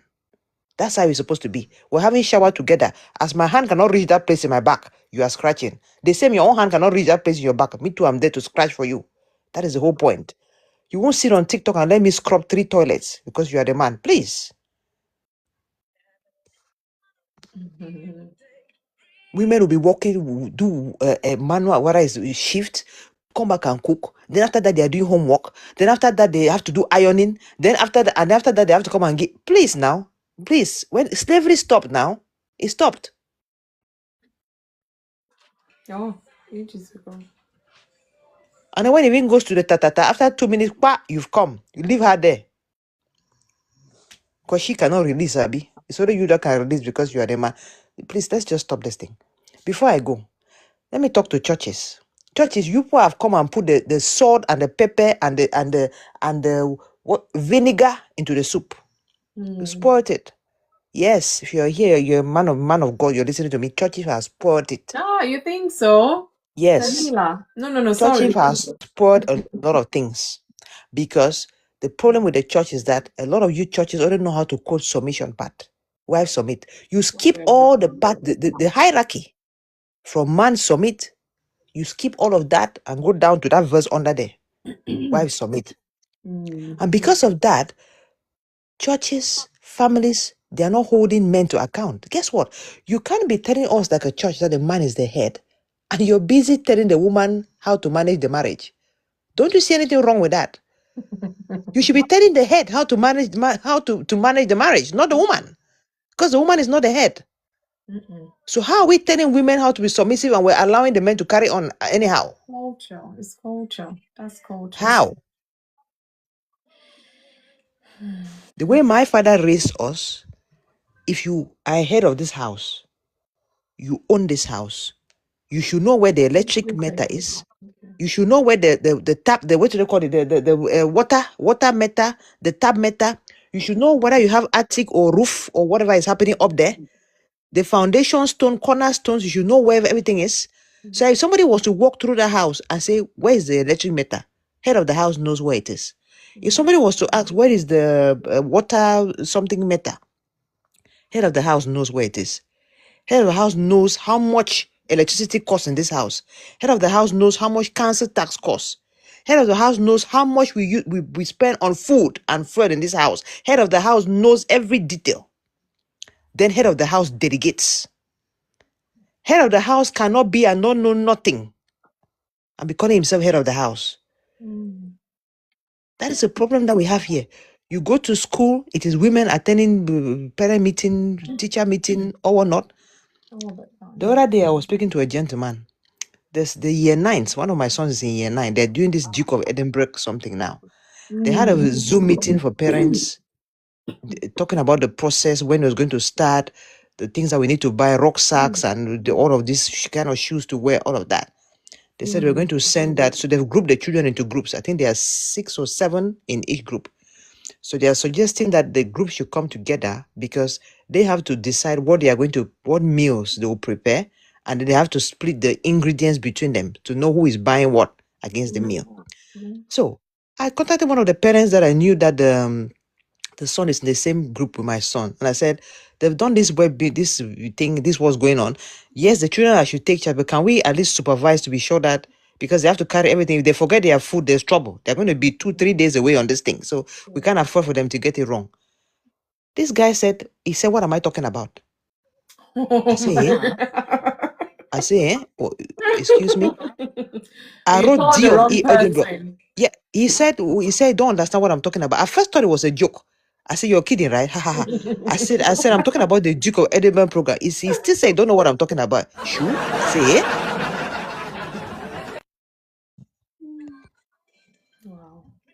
When I now realized that he was actually not joking, I'm like, you seriously don't know what I'm talking about? He now said, I have to be honest with you. You know, it's the mother, there's his mother who does all of these things. I'm talking to you people here who go around pointing fingers at single mothers. A single mother, single mother. Do you know how many men are sitting in the house with women and they have no clue what's happening with the children? Do you people know how many? Married but single. I'll give you a simple example here. I'm not saying that, guys, I'm not saying that I expect the man to know to the last detail. But to not even know the name, guys, to put it into perspective, this Duke of Edinburgh program, this is a bronze award. It's in 3 stages: physical education, skills, and volunteering. So your child has to do, it is 3 months, 3 months, and 6 months. So for those 3 areas, they have to do some kind of exercise, whether it's with a club or football, like mine is doing football. They have to do volunteering. So you have to find them some organization or some place where they can volunteer for 3 months. So it's either 3, so it's 3, 3, 6. So across the 3, you decide whether you are doing 6 or 3. And then the 6 months. So you're telling me your child is going to three places for 3 months, 3 months, and 6 months. And you have no idea. Because to not even know the name of the what I'm talking about, that means that automatically you don't know the placements and the other things that the child is doing. My fly wanted to enter my mouth. I was so shocked. I didn't believe what he was saying. Life case, boy in my class, my child's class. The father didn't know tata about what I was talking about. For a program that has been going on for the past 6 months, children are going into volunteer. They are ticking them every day because they have to mark their attendance. They have to submit it on an online system. They are constantly talking about it. Now they want to roll out the second phase, which is the practical stage. The guy tells you that he don't know what I'm talking about. Maybe this will teach him to go and learn more. Head of the house, yeah? That's just This one thing is option. paid for. This thing is £70, by the way. It's £70 that you should have paid to the school months ago as well. Head of the house, he doesn't even know the name. He said, what is Duke of Edinburgh? That's what he asked me. I'm not saying that you say, well, I'm not very sure where he's doing even the internship, you're supposed to know where. I'm not saying that, okay, I'm not sure you're confused about the expedition dates. Like, okay, well, I'm not sure about the dates. The guy said he didn't know, he don't know what I'm talking about. As in Duke of Edinburgh, I don't know what But you're you're talking about. speaking in tongues and you want him to translate. How about sis? This is a man in the house, married man in the house with wife. You see, I finally just told me I have to be honest with you. It is his mother that arranged all of these things. I don't know. We're talking about fatigue. Why would women not be fatigued? Fatigue. Fatigue, yeah. It's sad. Please. It's got to be teamwork. This marriage is a beautiful thing. Beautiful thing. But Indeed. how beautiful you get it is depending on the kind of person that you choose. If you go choose trouble, sister, brother, now trouble you go get. So we have to be careful. I always go back to the foundation. Sometimes, yes, it's only God that knows the intent of the heart of man. It's only God that knows the heart of man. But I think it's also important that we at least do some of our own assignment, some of the preliminary, the basics. So let it not be that you didn't look at the family, you didn't give enough time to know what their values were. Let it not be. At least let's do the basics and then let it be that, okay, maybe it is life that gave a surprise or something that we could not handle. But to some of these things, we rush in, we don't ask the right questions, we don't know their backgrounds. I tell any man, any woman, don't marry a man if you don't know the person that raised them. If you don't see the person that raised them, whether that person is an elder brother or dad or an uncle, because that person is going to be at least 50% some reflection of the person that raised them. So do yourself a favor and know the household and the environment in which this person was raised, because they'll copy some of that. So it's your interest to know what they are going to copy. Because I'm one person that doesn't believe that people can change, as in personalities can change. You can adjust, but you can never change your core self of who you are. You can't. Especially if you don't even see the need to. Because most people, it is trauma or something that will happen that will force them to change, or consequences. When there's even no consequence, everybody is clapping for you. They don't even see anything wrong with what you're doing. You're changing no time soon. Sister, you go pray, tire. Pray. Pray. You tell us to go and pray. Pray. Someone will be there misbehaving. You tell me to go and pray. There's even some of us that will slap us to. Pastors tell us to go and pray. Go and be praying for him. Go and be praying for him. They will slap you. I should go and pray. Thunder fire your fingers. Thunder fire those fingers. Why do you think the police is there? Why do you think the law is there? If everything was to be answered by prayer, why do you think law is there? Some behavior will not change until there's consequence. It's the same with children. If children don't see that as a consequence, the behavior will carry on. And if one of us adults in our old ripe age, we can't even see that there's something wrong with us, what pray? I'm not refusing Holy Spirit. Holy Spirit is strong, powerful. But I'm just saying, let us do our homework. Let us hopefully make right choices to reduce some of the chances that we're going to end down this path with people who don't have a soul, who don't have a heart. Because I call somebody who, if you can sit and watch your wife or your husband suffer, you are pressing phone, you don't have a heart, don't have a soul. You don't have a soul. That's my own. There's nothing to justify it. Just as you are tired, that's how the other person is tired. And again, I'm not saying that we're not talking about one-offs. We're talking about when it's a pattern. All the time, this person is doing this over and over, and they're exhausted over and over. What I think about is a man they cannot touch, cannot go in the kitchen. Please, let's just stop. Let's stop, please. Hopefully, nobody is fatigued. If you're fatigued, hopefully you can have some ta-ta-ta to make it easy. Maybe you can go on a holiday to take a break. Maybe I pray for you that the person you're married is understanding, accommodating, because that's all it is, isn't it? Yeah. But above all, sustained fatigue is not good for anybody.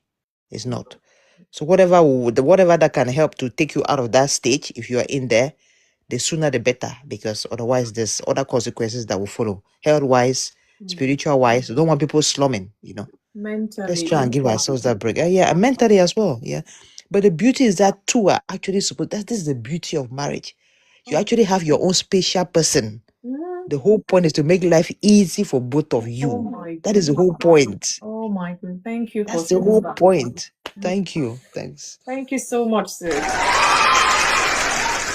Thank you so much for saying that. And again, I want to even emphasize the role of the church, because like I always will say here, God created marriage, okay?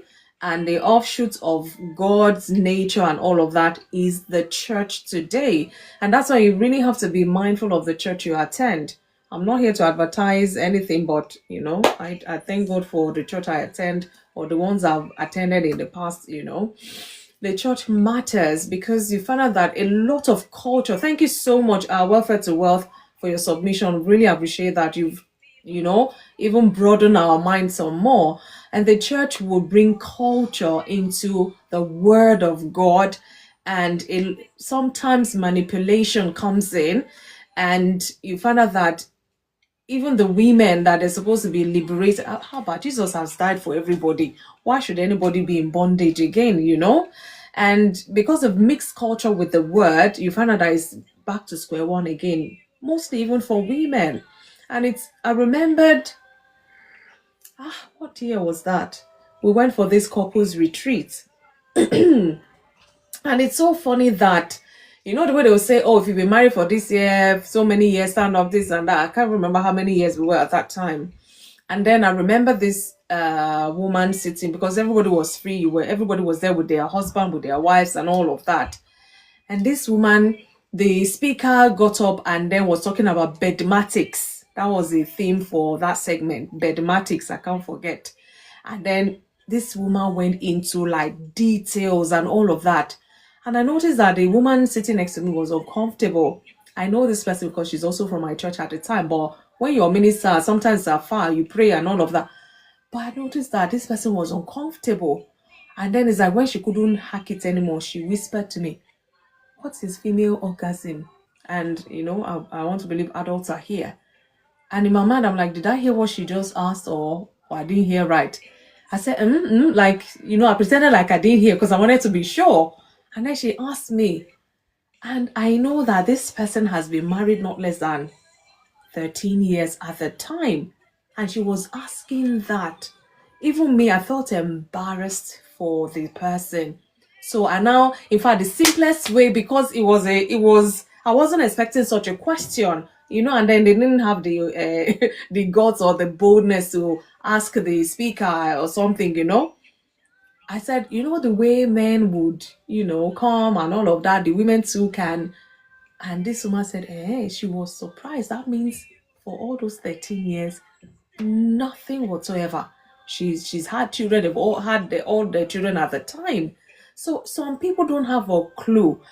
And all of these things, imagine, I'm just picturing right now, after everybody left the conference, the retreat center, what's going to happen? Because I want to believe they will have to sit down and have some serious talk. Imagine that. And there's a whole bunch of things. But you see, with husband and wife, this intimacy thing, it can bring fatigue. Some will say maybe the woman, it doesn't mean that they're promiscuous. They just want you, their husband, you, their wife, to do certain things or to experience certain things with you. But you just feel, this wife or this husband or this and that. Sometimes people get creative in their mind and they want to explore with their whole, not half or half partner, whatever they call it, a better whole, not better half, and it's like, hey, since when did this start? But all the while they were not able to be bold to say, let's try this, or have you experienced this, or can we, because culture said women don't talk about these things, so just be there. Your own is to come and rear children. They won't talk about the what is called the enjoyment for both of them. Is more like, so that's why I said the culture has crept into the church, and church is supposed to be correcting certain norms that have gone wrong. And if church is not doing that, where is the hope now? Where is the hope? But maybe that'll be another time. I don't know if it's in any of my topic, intimacy in marriage. I think we did it last year because some of the topics kind of come back. There's a whole lot that can bring fatigue in a marriage. Whole lot. Yep. I was gonna say the church is pretty. You cannot deny your bodies one another. Cannot deny your bodies from one another. That's all. You don't deny the body, whether you come or you don't come. As long as you don't deny the body is not yours. The body is not yours. God But should that help means they us. have that understanding, sis. and one person enjoys to the fullest this act, Can you and the other imagine? person Can you nothing. imagine? They do not Can you for imagine? 13 years. Haba, sis. Hi. Haba. Haba. I 13. mean, Aye, with children. I God, mean, it pain me. Pain me. Aye. Aye. hey, I was And in shock. there's many I like said, that, oh. There's many like that, unfortunately. There's many like that. and Look at and what then imagine this woman now who's getting understanding and then goes to be asking the man might just be looking what sister in church, I be minister in church, like are you now promiscuous or are you now what they'll can even you want to imagine? manipulate. They And might even oh my sister, let me tell you something. Let me just you see now that we're on this topic, let me just tell you something. Do you know that there God you go. forbid? Mm. Do you know that God forbid? You see that kind of person? God forbid she goes and she gets contact with one person who gives her case over. Case Hey. over. Nobody will understand. They'll be like, what's happened to her? What is going on? Nobody will understand the level of craziness, the way she will spin and just go. Nobody will believe. You see that person we're talking like that. If God forbid that thing that Nobody she's will missing, believe. one person You see just that gives it person to we're her talking like from that. somewhere If else. God forbid that thing that nobody will believe. One. So this is what we're saying. Sometimes you see somebody, they'll be like, oh, but this person is not like that. Oh, what happened to that person? You don't know the turn that they took. It's like with every need in life. Like if we're talking with children, they say, God help you if your child, your daughter or your son finds that thing outside the house. That gap, that thing that they were missing. And God forbid they find your enemy finds that thing before you see, I'm talking about this woman. Let somebody just touch this woman by mistake, and this woman gets what she's not had. That marriage is over. Over. And people will be saying, hey, wow, what happened? Ah. ah Hmm. me, I was, in fact, I'm having shivers. In fact, I'm like, did I hear right? Did I? Let me pretend like I didn't hear. Asked again. She said, what does she mean? I said, but this person is married for this long, which I know. I'm like, anyways, it is well. I mean, that's just one of many, one of many. And then you tend to wonder communication. What do you guys talk about? There's some things you may even try. Both of you are not comfortable, then let it go. Experimenting with one another. Say your husband's body is your body, your wife's body is your body. Each other's body belong to each other, so to say. And then somebody's the Belong one to each other, so to say. going to And be then somebody's extreme the belong enjoying to and the each other other, so person to say. Going and then somebody's so the belong to each other, so to say. Going and then somebody's Anna, you have to the belong mute. to.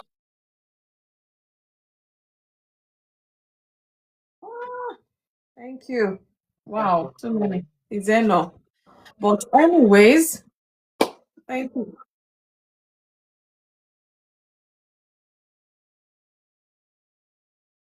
I don't know where the echo is coming from now. There's so many things, though, guys, we need to talk about. We only have this one life to live, and we have to get it right. So please, husbands and wife, talk to one another. I know it could be hard. Maybe things have gone for years or months, but better late than never, because this is where you want to stay for the rest of your lives. Why would you not have the courage to open up certain conversations you probably never had before? It's very important, and it's not like attacking each other now. I think it was welfare to wealth that I said, instead of addressing or is it N or one of you addressing what the problem is, you're not attacking the person for telling you what is causing them pain. And this is where empathy comes in. Empathy. Imagine it was you as the man or the woman now sharing, and you're being ignored or you're being manipulated you manipulate the conversation to be something that it's not. If someone is telling you they're feeling pain, why would you fight them? Why would you want to make them feel bad for feeling the pain they're feeling? And if they voice it, is even if you don't understand, if you have empathy, you know that this pain or hurt they're talking about is coming from somewhere and has been caused by something. I affect my husband, he affects me. That is how these things are. Sometimes in a good way, sometimes in not good way, sometimes even a negative way. But we should be bold enough to come and say, let's iron it out so that it doesn't happen again or happen again on a bigger scale. Because the last time, this thing has been happening for years, you never said anything. Why now? Why not now? Like I said, better late than never, because these are the things that when it's left unaddressed will bring this fatigue we're talking about. Some people will just wake up on the path and they're gone. Or husband will go to work, by the time he comes home, nothing. The wife is gone. Gone just like that. You're wondering, everything was okay. But this person has been talking about pain, hurt, and all of these things for years and years. You're not paying attention. And then you now want to make yourself to be looked at as a victim. Meanwhile, this person has endured for so long. There's a whole lot of craziness sometimes that may go on in a marriage. But my prayer is that God will open our eyes to see we're not each other's enemies. Just like Welfare said, it's a beautiful thing God has created. But if we don't have that understanding, we will not manage it well. And it's not a curse. That's why we always need the creator of this marriage from time to time. Go back to him. Lord, this is your manufactured human, no? Is malfunctioning right now. Please come and set it right. And in me, in the process that I'm also malfunctioning, come and set me right. It takes a lot. It takes a lot, and sometimes you have to let go of your pride and ego. Let go of this culture, because culture really, in this day and time, this culture is doing more harm than good, and it's because it's even being twisted. There's nothing saying don't respect one another. There's nothing that says don't honor one another. But when you now say honor only one person and leave the other person, that's where the problem is. Fatigue will come in because they feel neglected, dishonored, disrespected, and they're human as well.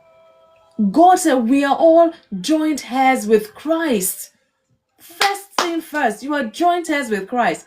The fact that I'm privileged to be living with you for the rest of my life, count it all joy. Because as good as you're living with your brother, you're living with your sister.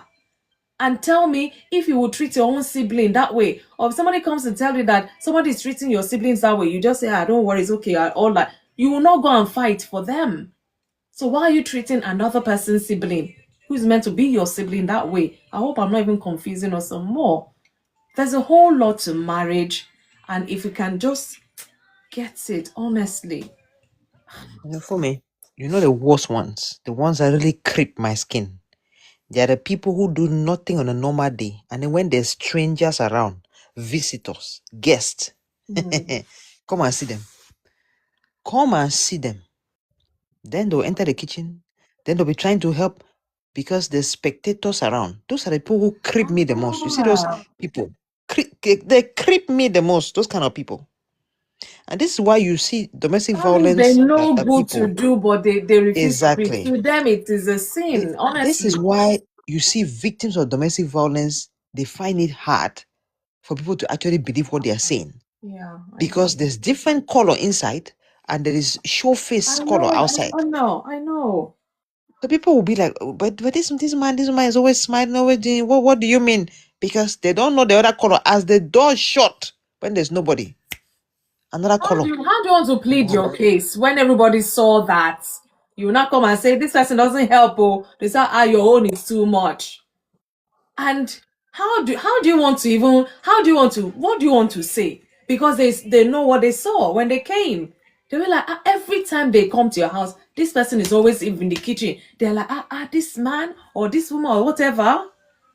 But not knowing that it's a eye service, or what did you even say there? Yeah, it's eye Exactly. service. Show for the day. So that means, like I said, it means you know what to do. So you prefer, you value what people outside think. You prefer this put up show for the day, and after that you come back into your comment. See, I used to tell people, It's a miracle that more people are not getting unalived. Do you know what? It's a miracle that more people are not getting unalived. Wow. Wow. Because when you pull that stunt with that woman or that man, and they know that this is not your true color, and you're already doing this, you count yourself lucky. Wow. You will say, so this person can actually cook. They can actually do this. The shock alone. In fact, not before here. You be like, hey, all this while you've been slaving away, they didn't lift a pin. Eh? For sure. For people who have come spectators, or maybe there's in-laws in the That is house. wickedness, They will honestly. turn the best person in those few days, and the moment those people leave, back to default factory setting. Terrible. Oh my Lord god. have mercy. Lord have mercy. I'm Like, telling you. very terrible. Oh God my help goodness. us. They put up a show and no. Honestly, this talk, will not leave here tonight, I'm telling you. But Debbie, thank you for joining in. If you don't have a what is it called, submission is fine, because before you say I leave that to you married people. But please let us hear you regardless. Good evening and thank you so much for your patience. I've been looking for boss to bring you. What did I do now? Good evening, I'm everybody. Good greeting evening, you. all I'm the greeting elders. you. Good evening, all the elders. Good evening, welfare to wet. As you refuse to adopt me, I will be adopting you on TikTok.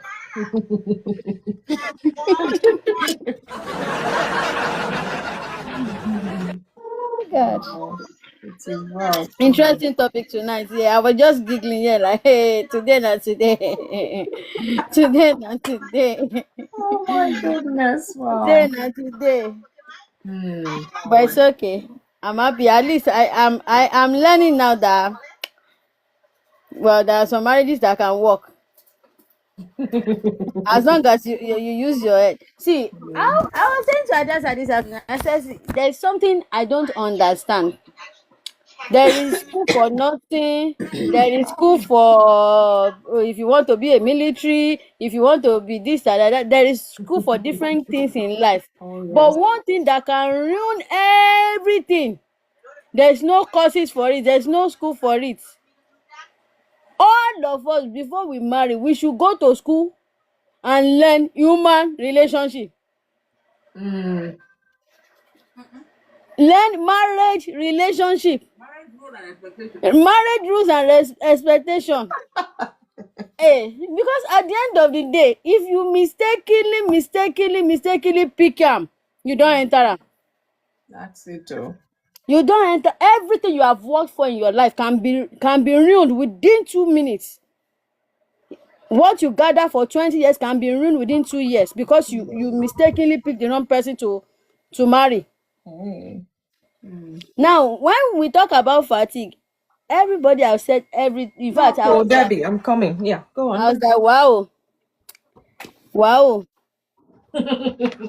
Is fatigue is possible in marriage? It's possible in every part of life, not to talk of just marriage. But I have a slogan, and I stick by it. As long as the fatigue is coming from the fact that we are both working together to make life work, to make life comfortable for each other, but we just get to a stage, we are facing life together, we are tired, we are fatigued. I understand that. But I beg, don't be the reason for my fatigue. Because then I believe that you are no more, it's not a fatigue, it's a spiritual problem, or I am the spiritual problem. If you are the reason for my fatigue. If we are both facing life, yeah, we can take a break. Like Elder Kenneth said, in fact, Elder Kenneth, come and adopt me. Oh, if we fail to don't adopt me, come and adopt me. Abeg, abi you and your wife should open marriage school. I can pack your bag tonight. So Debbie. I think when fail to wait, I'm serious. Come and adopt me, oh, because the way you were giving us this evening, I was like, wow, we don't enter am. But to be honest, it's true. If one person is carrying the load, one person is doing everything, either a man or a woman, no matter what, they get to a stage where they are tired. Even Jesus Christ, that is the Son of God, the only wise God, the one we all carry on our head and follow. It gets to a stage when he was carrying the cross, he was tired. He needed help. He need to take a break. Someone have to carry the cross for him. So marriage is a mutual relationship, is a collective hard work on both sides. It's not one's duty to make it work. It's our duty to make it work. Our duty to make it work. And fatigue can be prevented in the sense that if we are both working on it together, like I said earlier, if it's just fatigue about normal to make life work, but if it's fatigue between me and you are the reason the only reason I'm stressed is you. You are the reason I am stressed. You are the reason I can't have. I'm sorry. The weapon formed against you. Imagine, I now become a lawful captive. Well, the weapon. And there are some prayers that you will be praying. You'll be thinking the prayer is not being answered. It's not because God is not hearing the prayer. It's just that you are seeing the weapon that is fashioned against yourself. The The person you weapon. you are saying, Father, Door stopper. Father, even the battle I put myself into, even the one I put myself into, deliver me. But you are still there. They still rub your nipple. Sorry, they still rub your back. Mind yourself.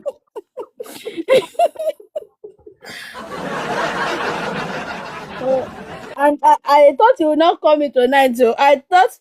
I honestly, I'm like, should I not, should I? When I I saw was the box, I already, said, let me just bring I her. was already like, thank God, though, everybody will rest today. Oh. I thought Mr. Leslie was praying for me. I was I think the prayer Mr. Leslie prayed today is so that Debbie will. Okay.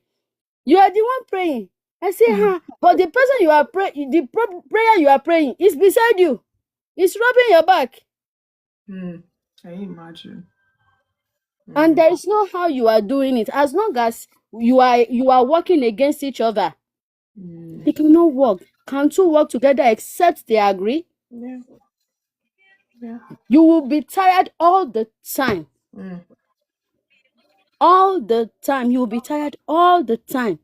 You will be tired. You are the planner, you are the executor, you are the this, you are the that, you are the that, you are the that. And on Sunday, when they say Thanksgiving Sunday, we both wear and co. And that's to the front. Oh my goodness. Hey, Lord have mercy. You know, when I say couples wear and co, sometimes like, hey, Don't be jealous. So, please why get that. now? Especially if see, it tells this thing they tell on the body. Wow. You are the one thinking about everything. You are the one doing everything. See, this thing is not just on the woman. It's just that it mostly shows on the woman's side. It mostly shows on the woman's side than the men's side. Yeah. It does happen to men too. Of course. Of course.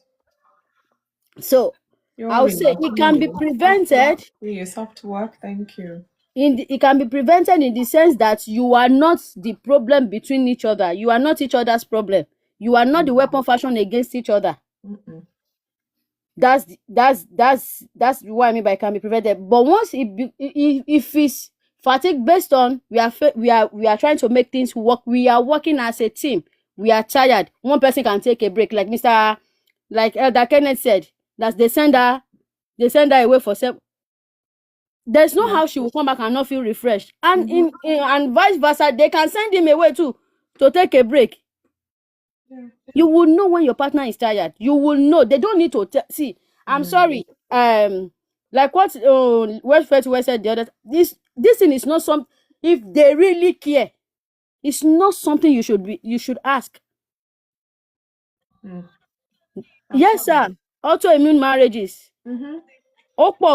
Sorry, it's too much. Yeah. All this Wait, is not please, which something. one is autoimmune marriages? Autoimmune is when you are One way they your chop body you. is working against you. When you are the weapon fashion against yourself. Yeah. Hey, then why should that person be in that kind of marriage? My Why? sister, you never see anything. Nah. Sometimes whoever is the victim may not even know. They may Why? not even know that this is what the No, if situation you're is. treating me bad, I know. Hey, and me, I will Hey, do my these own. things. Excuse me, ma. Excuse me, ma. Hmm. Excuse me, ma. If I pinch you where you are, will you know I pinched you? And if you treat me bad, I know. How will you not know that they I are be treating you mumu. bad? I'm sorry, I Look, used to say, look. Let me tell you. You see when they say love is blind. Which How do they even love? say it? No, my own Marriage is will sharp open that eyes. eyes for you. Uh-huh. Eh? But I you're get the already in it. You are in that marriage already. No, no. I had an So experience. Sorry for cutting you short, Debbie. Why are you okay, marrying someone you I don't I like? there was a time I got pregnant and I didn't know. Mm. So one day I woke up and I was bleeding. Then I went to hospital. They said I should be coming every day so they can check the pregnancy hormone because already it was evacuated. So Oh, yeah, good to hear it that. I mean it was coming off, so they just cleaned it. You know what I mean? Mm. So I was going to hospital every evening. They would take my blood, check the pregnancy hormone to make sure everything has come off. And just one day, that lady said, "Oh, she had a scan." I said, "Oh, there's a cyst. There's something. Hey, just scared me, gave me a scare. So I was calm. Then she said, "Oh, you can't go home. You have to go for a scan, blah, blah, blah, for a radio, whatever, whatever." It was, then I was worried. So I came home. Remember, my husband works offshore. He was home that time, but he went to the office. So I came home and I told him, "Oh, look at what they said, blah, blah, blah." He said, "Oh," I said, "Okay, he needs to be with the kids so I can go for the appointment tomorrow because it was purely emergency. Yeah. So he said, "Oh, he's got a meeting with a client's office." That one hit me, boom. I have a friend that my friend works with Schlumberger and she works offshore. But so most times when she's onshore, she comes home, she's not married. She comes to the house and when my kids were younger, do babysitting, we do things together. And he said, "Oh, you need to call Chichi." And I'm like, Chichi is offshore, you know. And that day, hey gosh, that day, my husband insisted and went for that client meeting.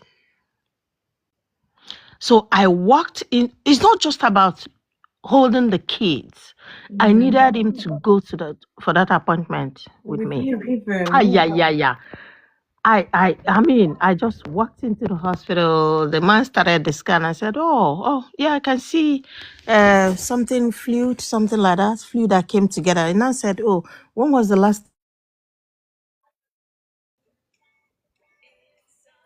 We lost you, Tahila.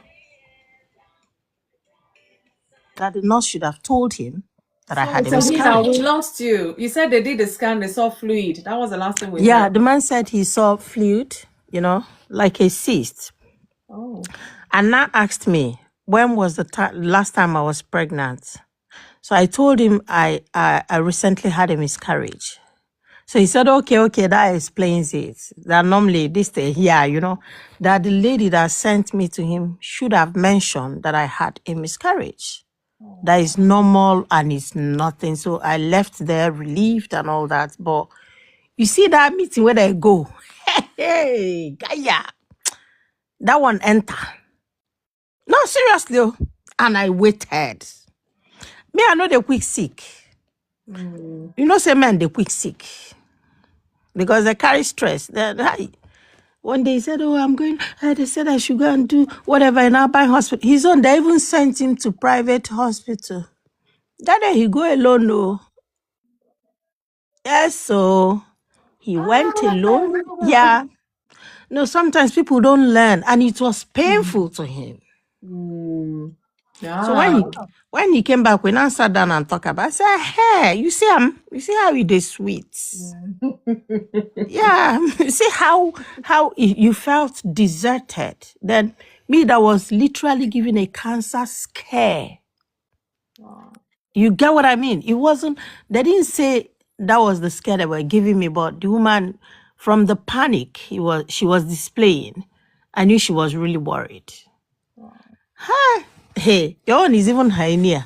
Ah, he went to the hospital, did his surgery. I didn't even step my foot. The healer. Why not? Be your No. brother's keeper. How much more your husband's keeper? No. But you should be. Do you know what it means I to be my get you. leader? You carried me to protect me. Mm. If my mother was in that house, he will come to the hospital with me. Do you not know? Yeah. Yeah, Definitely.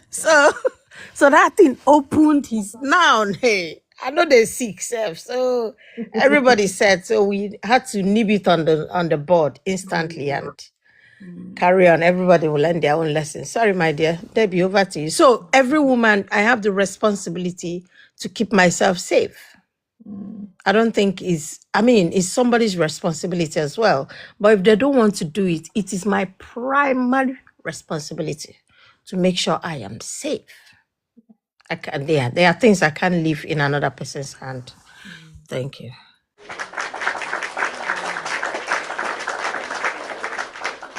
Thank you. Debbie, are you still there? Okay, she's still there. Yeah, I am here. My lady, thank you. Thank you very much. Mm. As I was saying, as long as you are not the weapon fashioned against each other, it's understandable. How do you manage fatigue? Everybody have said it. Once in a while, like I said earlier, send each other on holiday. Don't go together. Don't go together. Send each other on holiday. If both of you are the fatigue, both of you are fatigue, you can go Both of together. you that can go together. I said once in a while. Of course, yeah. After you people have gone together one. Of course, you do You your do individual stuff, individual yeah. one. Just Maybe to that's when you will think in your heart, if this woman I marry, I didn't even notice that she have K leg. When did I not see it? You'll be able to see from afar. You yeah. understand? Mm-hmm. You'll be able to reflect and renew yourself once in a while. But in all you do, I'm talking as a single person, but in all you do, try to avoid autoimmune disorder in marriage. Once it's already getting to that stage, think about it very well. You are the first priority of We everything. know, I see you. You are the first priority. You are very important, because I believe once it comes to marriage, one will chase 1,000, two will chase thousands, tens of thousands. That's what the Bible says. If the two of us cannot chase 1,000, when will we chase tens of thousands? When? It'll be hard. And there's no how we can even chase it if we are not in agreement. There's no how. Talking of responsibility in the house or something, I support what welfare to well said, because immediately she took the mic. I was like, okay, it's okay, I don't need to come up today. Because na your house I dey come. They call me helpmate. They didn't say na me go come carry the load. Why are you dropping the load on my head, uncle? I am supposed to help you. I am supposed to help you, but you are not even lifting the load off the floor. We go both leave am there. Oh. We will both leave it there. And we'll be praying to God. Maybe he will send us another helper. Because at the end of the day, if care is not taken, you end up making the other party you think you are doing it to avoid trouble, but at the end of the day, that person becomes complacent. And you will realize that in all you do at the end of your marriage, the only thing you have to bring out of that marriage will be the amount of time you spend together and how many children you brought. No exploits. Because you allowed some people, all they need is somebody to push them. Yeah. What Lady Taylor did to her husband, some women will never do it. Regardless that he wronged them. She taught him a lesson he will never forget in his life. He should. Lady Taylor, did he try that again? No. That's true. But some women, oh, they'll be jumping around. They won't let him realize that. Don't do that to me again. And there are some people like that. The only way to correct whatever they did to you is Let to them do go it through back it. to them. Mm. That way, you have impact. They will remember when they want to do it again. True. So I think the best way is study who you are dealing with. Know who you are dealing with. If you pass your boundary, leave am. If you know you can't handle their kind of person, that's what I mean. Yeah. Let it be. Because at the end of the day, you overwork, you will overwork. And the last time I checked, I see you. the crown they give us in heaven is not about marriage, It's for your good works. Now about how you live your life on this earth as a child of God.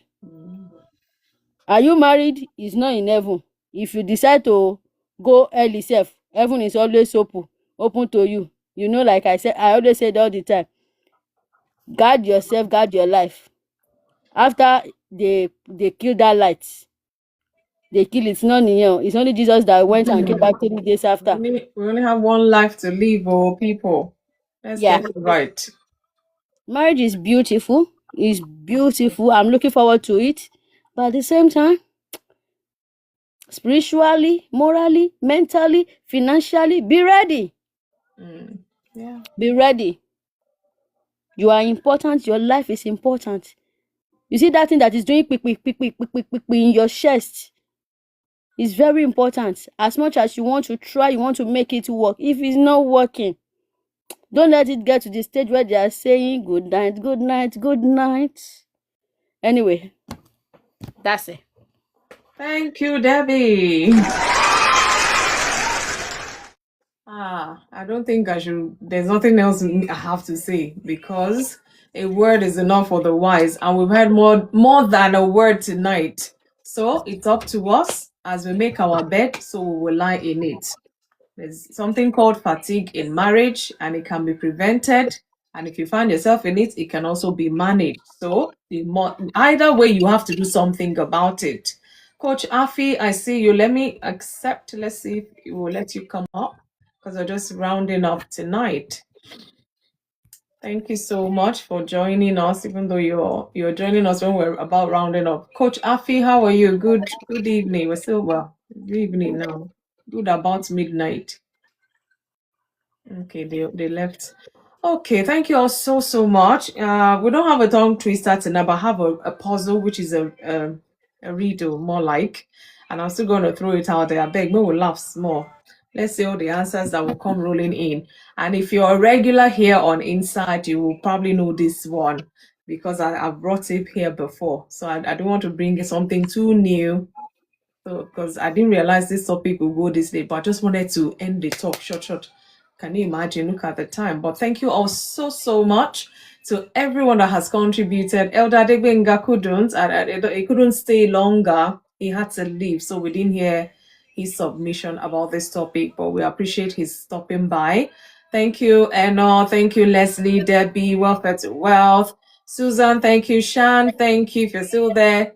Tahila, honestly, thank you. You've really made my day today with your comments, your contribution. Elder Kenneth, thank you. Coach Afi, thank you so much for joining. Eva TV, I see you as well. God bless you.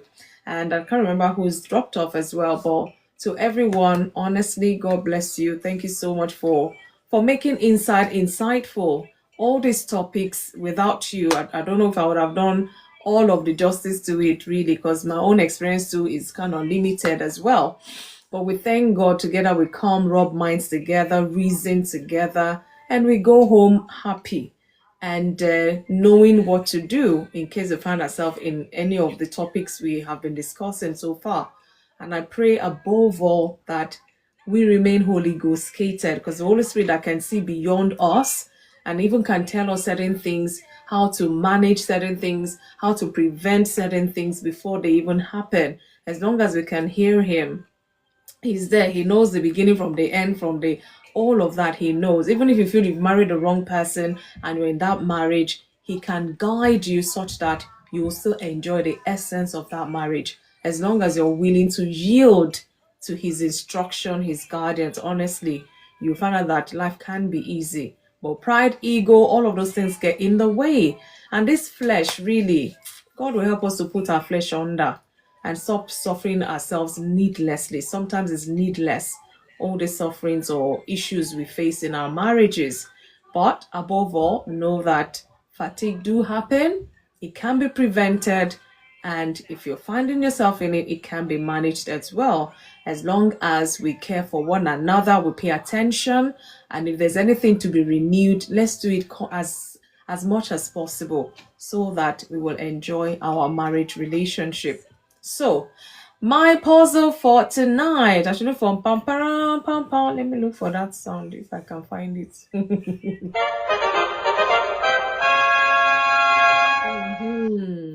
So, the puzzle is, why was Jesus allowed to join two fraternities when he was in college? Why was Jesus allowed to join two fraternities when he was in college? Any taker? Any taker? Why? There's a reason why he was allowed. Why? Why was he allowed? So, those in the box, you have the opportunity to answer first. Whoever types it in or whoever says it first, as if anybody gets well, should. Hey, Debbie, we have had it before. Why was Jesus allowed to join two fraternities in college? Yeah, good memory. We have had it before. But now you do justice to it by answering, giving me the right answer. Susan, are you still there? Tahila, think about it, but don't overthink. You know, I always say don't overthink our puzzles here or riddles. It's if you think too hard, you just skip the answer. Why was Jesus allowed to join two fraternities in college? Anybody? Eno? Leslie? I bet Leslie, you should know this. Don't drop from the box. Do not drop. No idea. Wow. Eno, no idea as well. Leslie should know it. Debbie should know it. Let me see who else. Even A13 should know it. Elder Kenneth should know it. Why did he run away now? Elder Kenneth, come back. Is it two thief on the cross? No, Tehila, no. Well, that's wealth. All right, thank you so much. But that's not the answer. Me, I don't go, not be the answer. Oh. Make I learn today.